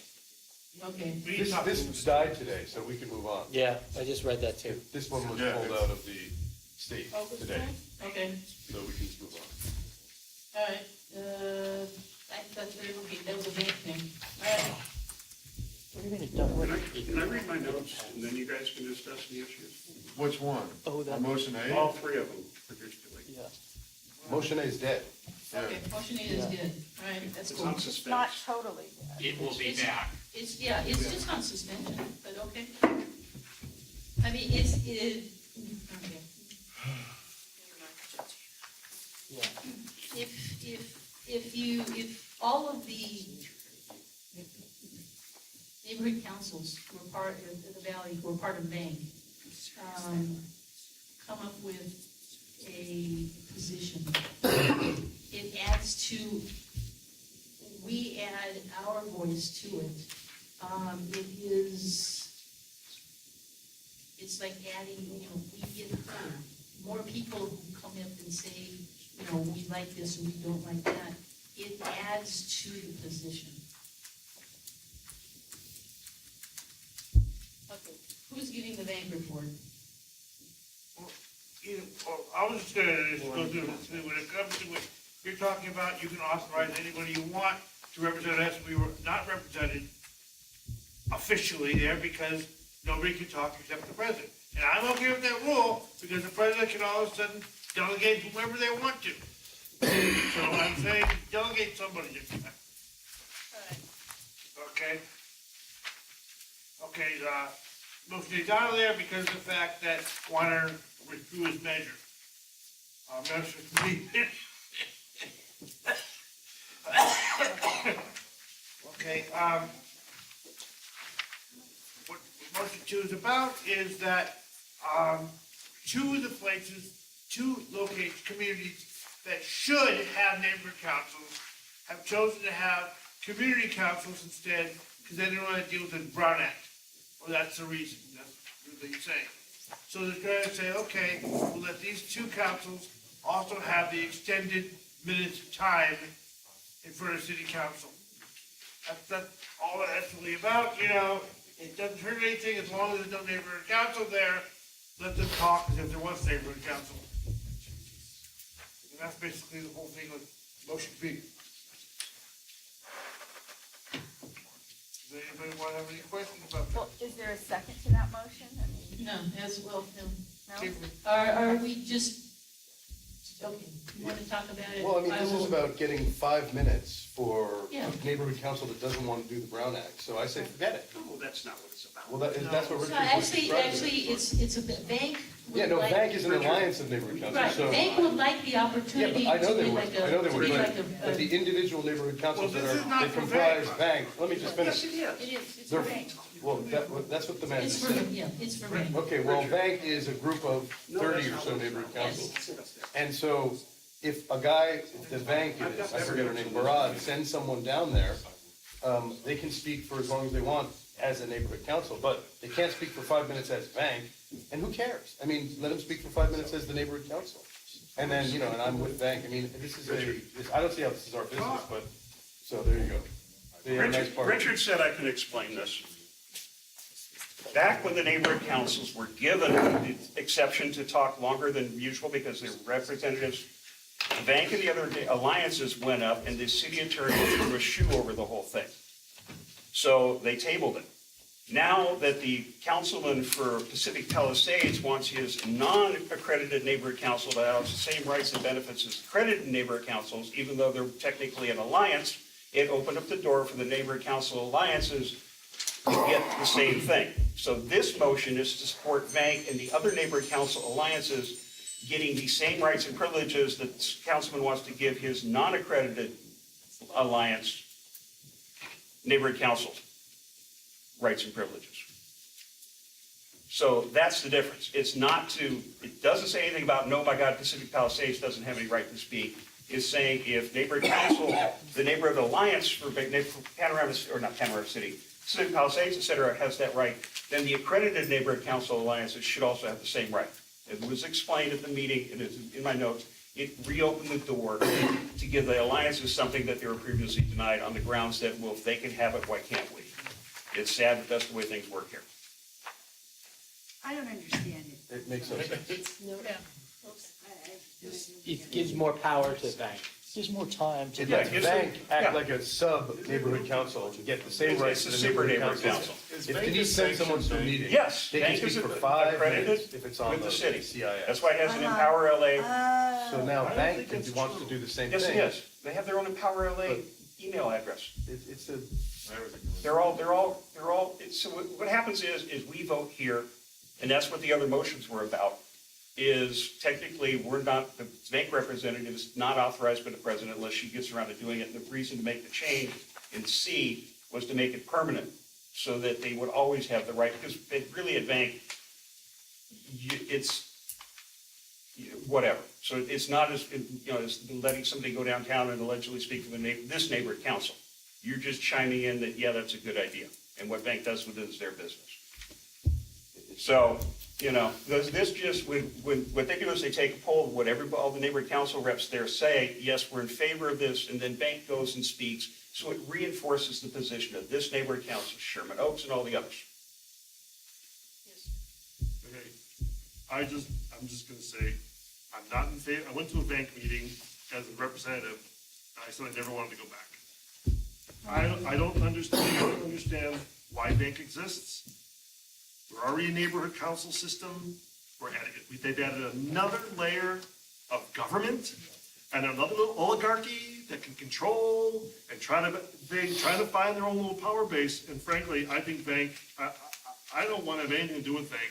I think we do our own business, and I don't think that we're not beholden to them for anything. And they press us for money for their events.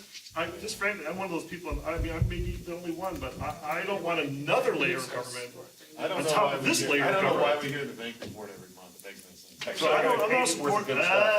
I'm not a supporter of getting involved in their business or even hearing their reports. I second that. Let's see what we got at bank. Okay. I think it dilutes, I want to echo that. I think it just dilutes our potency. We go to our councilman who goes to What are they infusing themselves in there for? Yeah, meaning it seems like it's like a buffer. Unless it's helping us. More government. More government. It's an amplifier. I got another, there's a bunch more stuff in here you guys ought to be interested in, you probably should hear about. That I don't know, because I haven't attended. Go to a meeting. No, really. Yeah, it's so We went to the VANC Mixer. Meatball Festival. It was, Are you a big Those are supporter? good meatballs. Eric, are you a big I supporter? love those meatballs. no, I mean, they're a nice group, but I don't see why we're potching around with their time. If they wanna go ask for them, Let's ask. vote. Okay. Let's vote. I got a page full of stuff here you people need to know about, really. I'm talking about. Online voting, NC equity funding, subdivisions, sidewalk policy, a bunch of interesting council files. And by the way, SB 827 is on suspense, it can come back at any time. Yeah. Kind of like the parking lot on Coldwater. I thought they voted it down. No, it's suspended. It's just like And parking. Wiener might bring it back, and I have something that actually Yeah. says that I was prepared to speak to tonight. I'll just share it. Failed in after its the first meeting. committee hearing, crushing the hopes of those who saw it as a key to making out. It's, yeah, but you know, it has a final, it can be recalled and Well, anything redone. What if it So- becomes recalled? You still don't know what's going on. Okay. Instead of So that. is that list that you Specifically just asked. read a bank list? I've got a whole, They go over, I sat through the entire meeting, start to finish, like I do every time, and I take notes on everything. And they're good notes, you should send that around. Yeah, why don't you send them around? Because they're bits to remind me what to say. Which is why I got them onto a page rather than write pages of text. I'd love to see it in an email rather than taking a. Yeah. I'd be done by In now. the future, I'm trying to set a precedent. In the future, I think it'd be nice, receive the email, those who are interested in bank can read You it. put your work in. And those who are not interested in bank don't have to spend 15, 12 of your time or anybody's I time. can't leave till the meeting's over and I can put everything away. All right, give him his 2 minutes, I mean, he wants to talk about it. Okay. For God's sakes. The LA City Council's opposed The time we had 827. on the bank report was like a long time ago. Huh? You know, Went to the meeting, it takes an hour and a half. Let him- just, God almighty, let me talk. I'll talk fast and you complain Well, about we that haven't heard too. from you all night, so I guess it is your turn. You heard cogent from me, so don't complain. You can always My resign. time, the timer went off a while ago. You can resign. Alrighty. Patrick.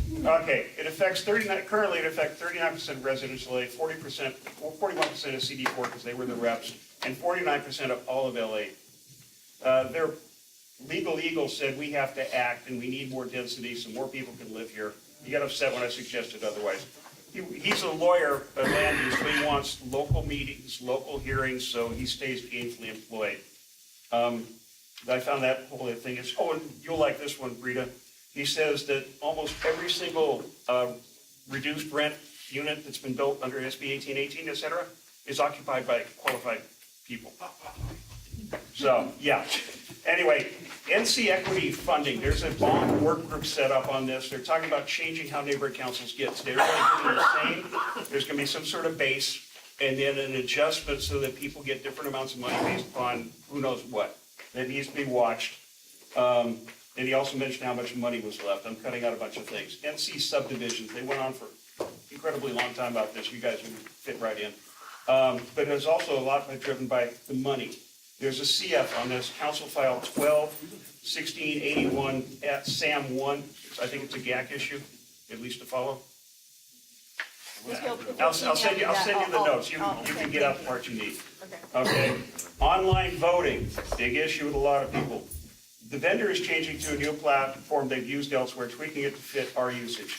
Actual use is on hold for now pending the city council, et cetera.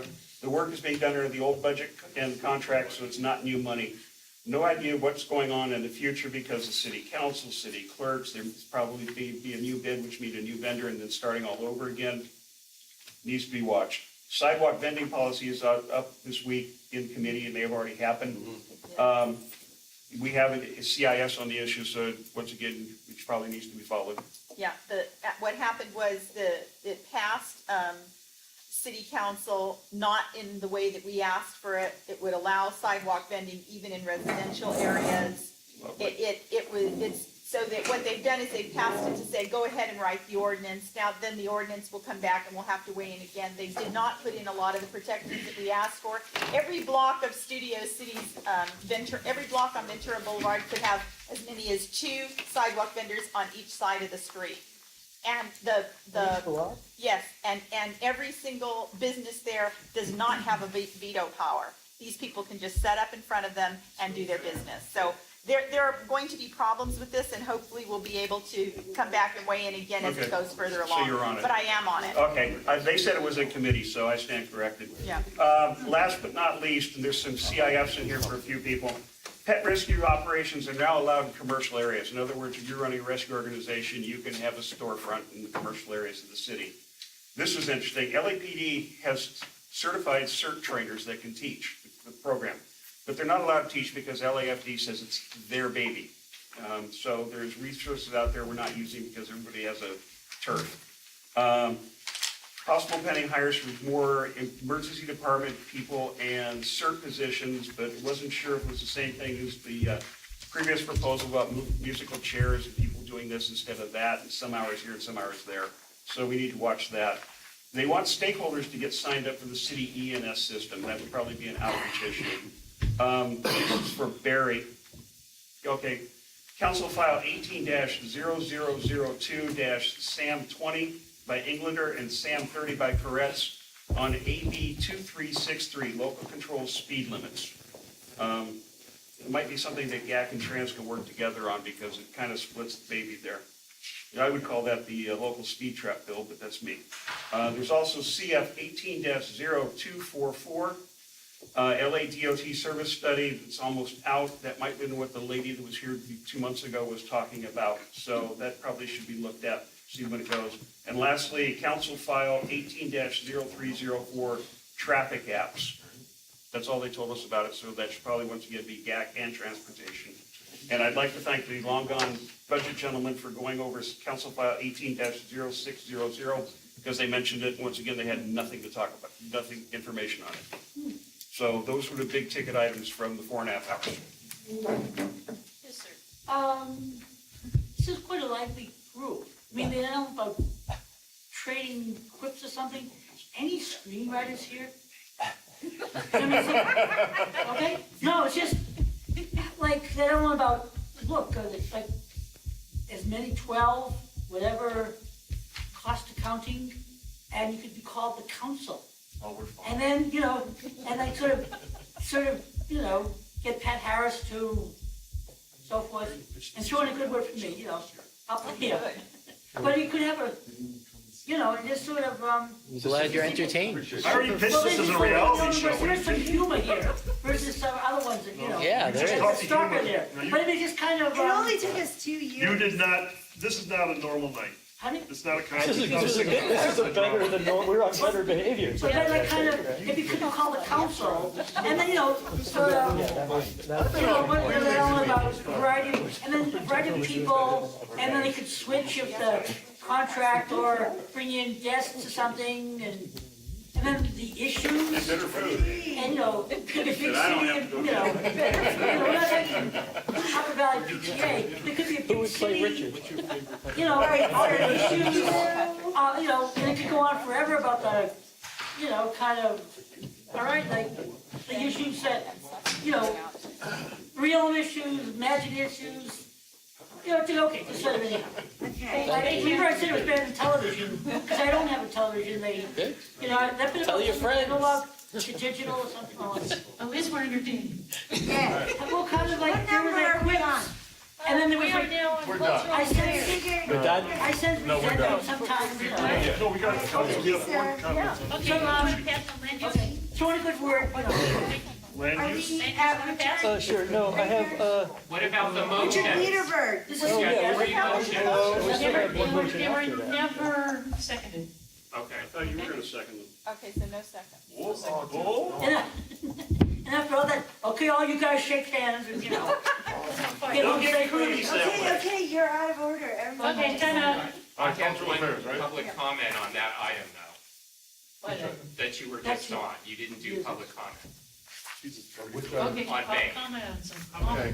All I was gonna say is there's something to be said for neighborhood councils networking with each other.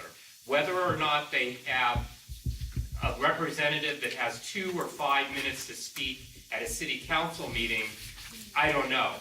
But there is something to be said for one member of this council getting together with all the others from the valley once a month and just comparing notes.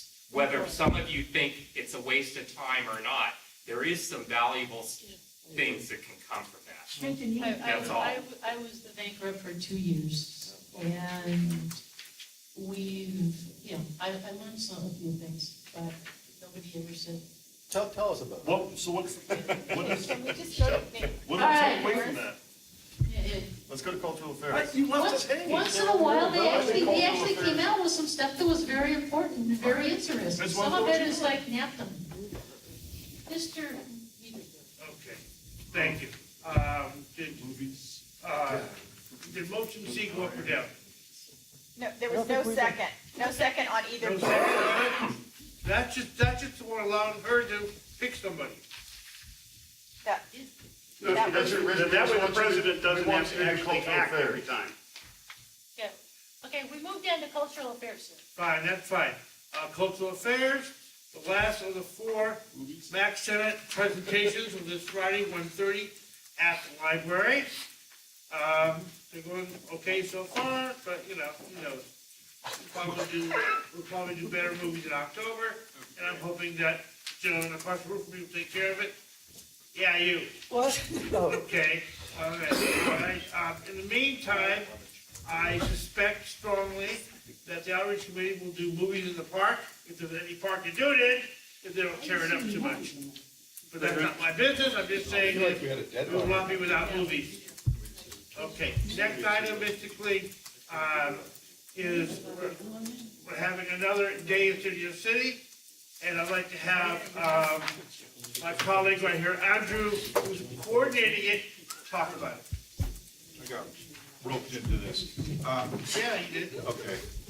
Anyway, so Richard and I were I think the only ones that submitted. From the Year. board, there were other submitters. So, but anyway, I think you can have fun and take a picture. It's on the 4th of July supposedly, but it doesn't have to be, fireworks or anything, whatever you want. And it'll be fun. Yeah, we go. Just, you have to wait. I can see you at the restaurant. We can take pictures of each other. So anyway, that's it. And we were given all of August in this play cake. Awesome. yeah. Maybe digital this year. Encourage kids to do it, and I'll get Keith to reach out. And now that I have the microphone, I was wondering if we could get better dinners with some of the leftover money. We're probably gonna put that on. I will ask for. Because I think it's really, I will ask for more. it's really sad that, 3 or 4 members bring their own dinner. We were forced. We were forced. Yeah, I got a lot of complaints that my dinner smells. It's not plugged in. I know. Okay. It's just All right. wrong. We will discuss more with money. Outreach is not here. Let's go to land use. Okay. Jonathan Gold. I'm going to keep it short. I had a note on the SBA 27, but I think Rita's going to mention something on that. I believe that the Albert Bell House at 4221 Agnes is now a historic monument in Los Oh, Angeles. wow, really? I thought I they were, believe so. I read it on Nextdoor. I haven't confirmed it. so they're It voting did on pass. Tuesday. Yeah, it passed. So that's, that house? yeah, I hadn't confirmed it on. Goes to city council. Who Sussman was Yeah, mad at? it's Plum not approved put it yet. through, yeah, so. Is that the ones that restored on Rose? Yeah. Yeah, this is only for one of them. Well, no, it's left Plum, it's going to council, so it's not, but it's getting closer. Don't take it down. Tuesday. So just a clarification. Tuesday it goes to council. Okay, all right, is that all of land use? Yeah, that's all. It is, somebody mentioned it's been 2 years, and it's been really, kind of get a little choked up when I think about how much time we've spent together and how much. Well, we get another one. We can all hold hands and come by. I would like that, but maybe that's just me. Anyway, no, so 2 that's. years feels like 10. Schiller's buying tonight, by the way, for everyone, just looking at. Not for Schiller's everyone. buying. For Richard and you, and Karaji. All right, well, anyway, Okay. that's my I report. think we've got a lot of comments from members on board jurisdiction here. Okay, go for it. Okay, couple things really quick, because I only have 2 minutes. Ethics expire next month, everybody, so, because we've been here 2 years, so remember to go get upped for your ethics certificates. We Okay. shares that. Thanks for I doing think that. I took mine. I think we should consider removing the VANC report from the agenda, this is my 2 cents. We have all this money left, I would love to see next month, we get a website money higher, I know, but our website sucks. Okay, we have the money, I would love to know what we have to do to get a better website, because we're all talking about it. You have to pick one of And these six. I'm just throwing out my, 2 years and and if I show of hands, who thinks it's a good idea to do snow play at the picnic this year, since they didn't do? Snow what? Snow play. Yeah, snow play, I like snow play. Wouldn't that be fun? They didn't do Yeah, one in the for middle of summer. Yeah, because it was so hot last year, Snow and you play. couldn't go on the blow up things. So they bring in like snow, and my daughter could play in the Yeah. snow all day. Yeah, All right, yeah. real- How about a petting zoo? Petting zoo? Polar bears, like a snow petting zoo. We're going Sure, go for it.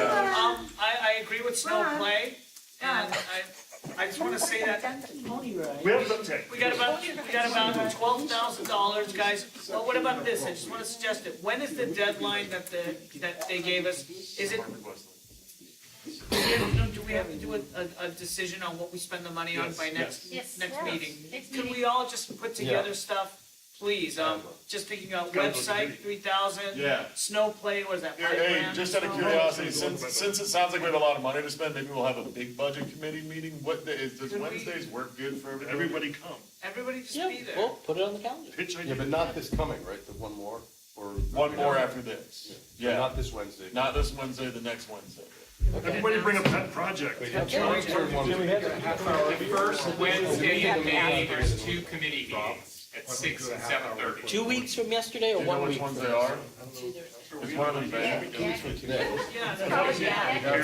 Oh, Wednesday. Everybody should bring a pet project. Yeah, are we saying 2 weeks from today? If it's 2 weeks from now, the GAC, I would not do a GAC meeting, I would. You want to just do that instead? Yeah, I would just defer, whatever it is, we'll defer to budget, because that's important. Sussman suggested before board meeting. Can we No, have a because special we need to get it. meeting, Can't like a prepare it in half hour time. before? Can't the Yeah, board yeah, meeting? because it has to get on the budget after. What? It has to get on the, Has to be on the good idea agenda. though. Agendized, yeah. All right, So, All right, now, everybody wants more food, or different food. Yes, More better expensive food. but no one volunteers to get it. The one understand. area, he goes out and gets it, so someone has to step up and says, Right, next now, meeting.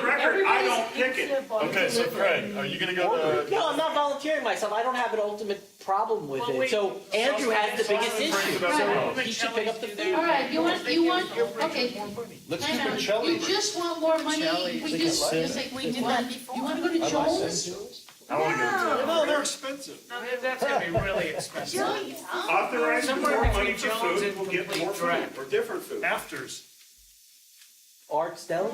The ice cream. Amir's falafel. We could have one blowout. That won't go very far. Okay, wait, there's a suggestion. How about our second year anniversary? We have a little Go bit of a prom Jones, here. let's have them cater it. I mean, have a And put person it, serve say, it. the stakeholders come with us and have a nice Bring celebrate the 2 big years. goblets and bowls, That's let what them we serve us. But it's one thing saying it, it's another thing doing it. Who's gonna do it? Okay, we've got Joel's, see what they'll put I want together. meatballs. Again, who's gonna? What about a hot I want the little meat sticks and the sticks and the meatballs. You can, let's do a nice thing. Yeah, wait, everyone read that one thing before we get it. Hold on. I didn't mean like. All right, so just one comment that I think is important to this group, because it's been an issue for us before, is relates to the paper streets ordinance and being focused on that.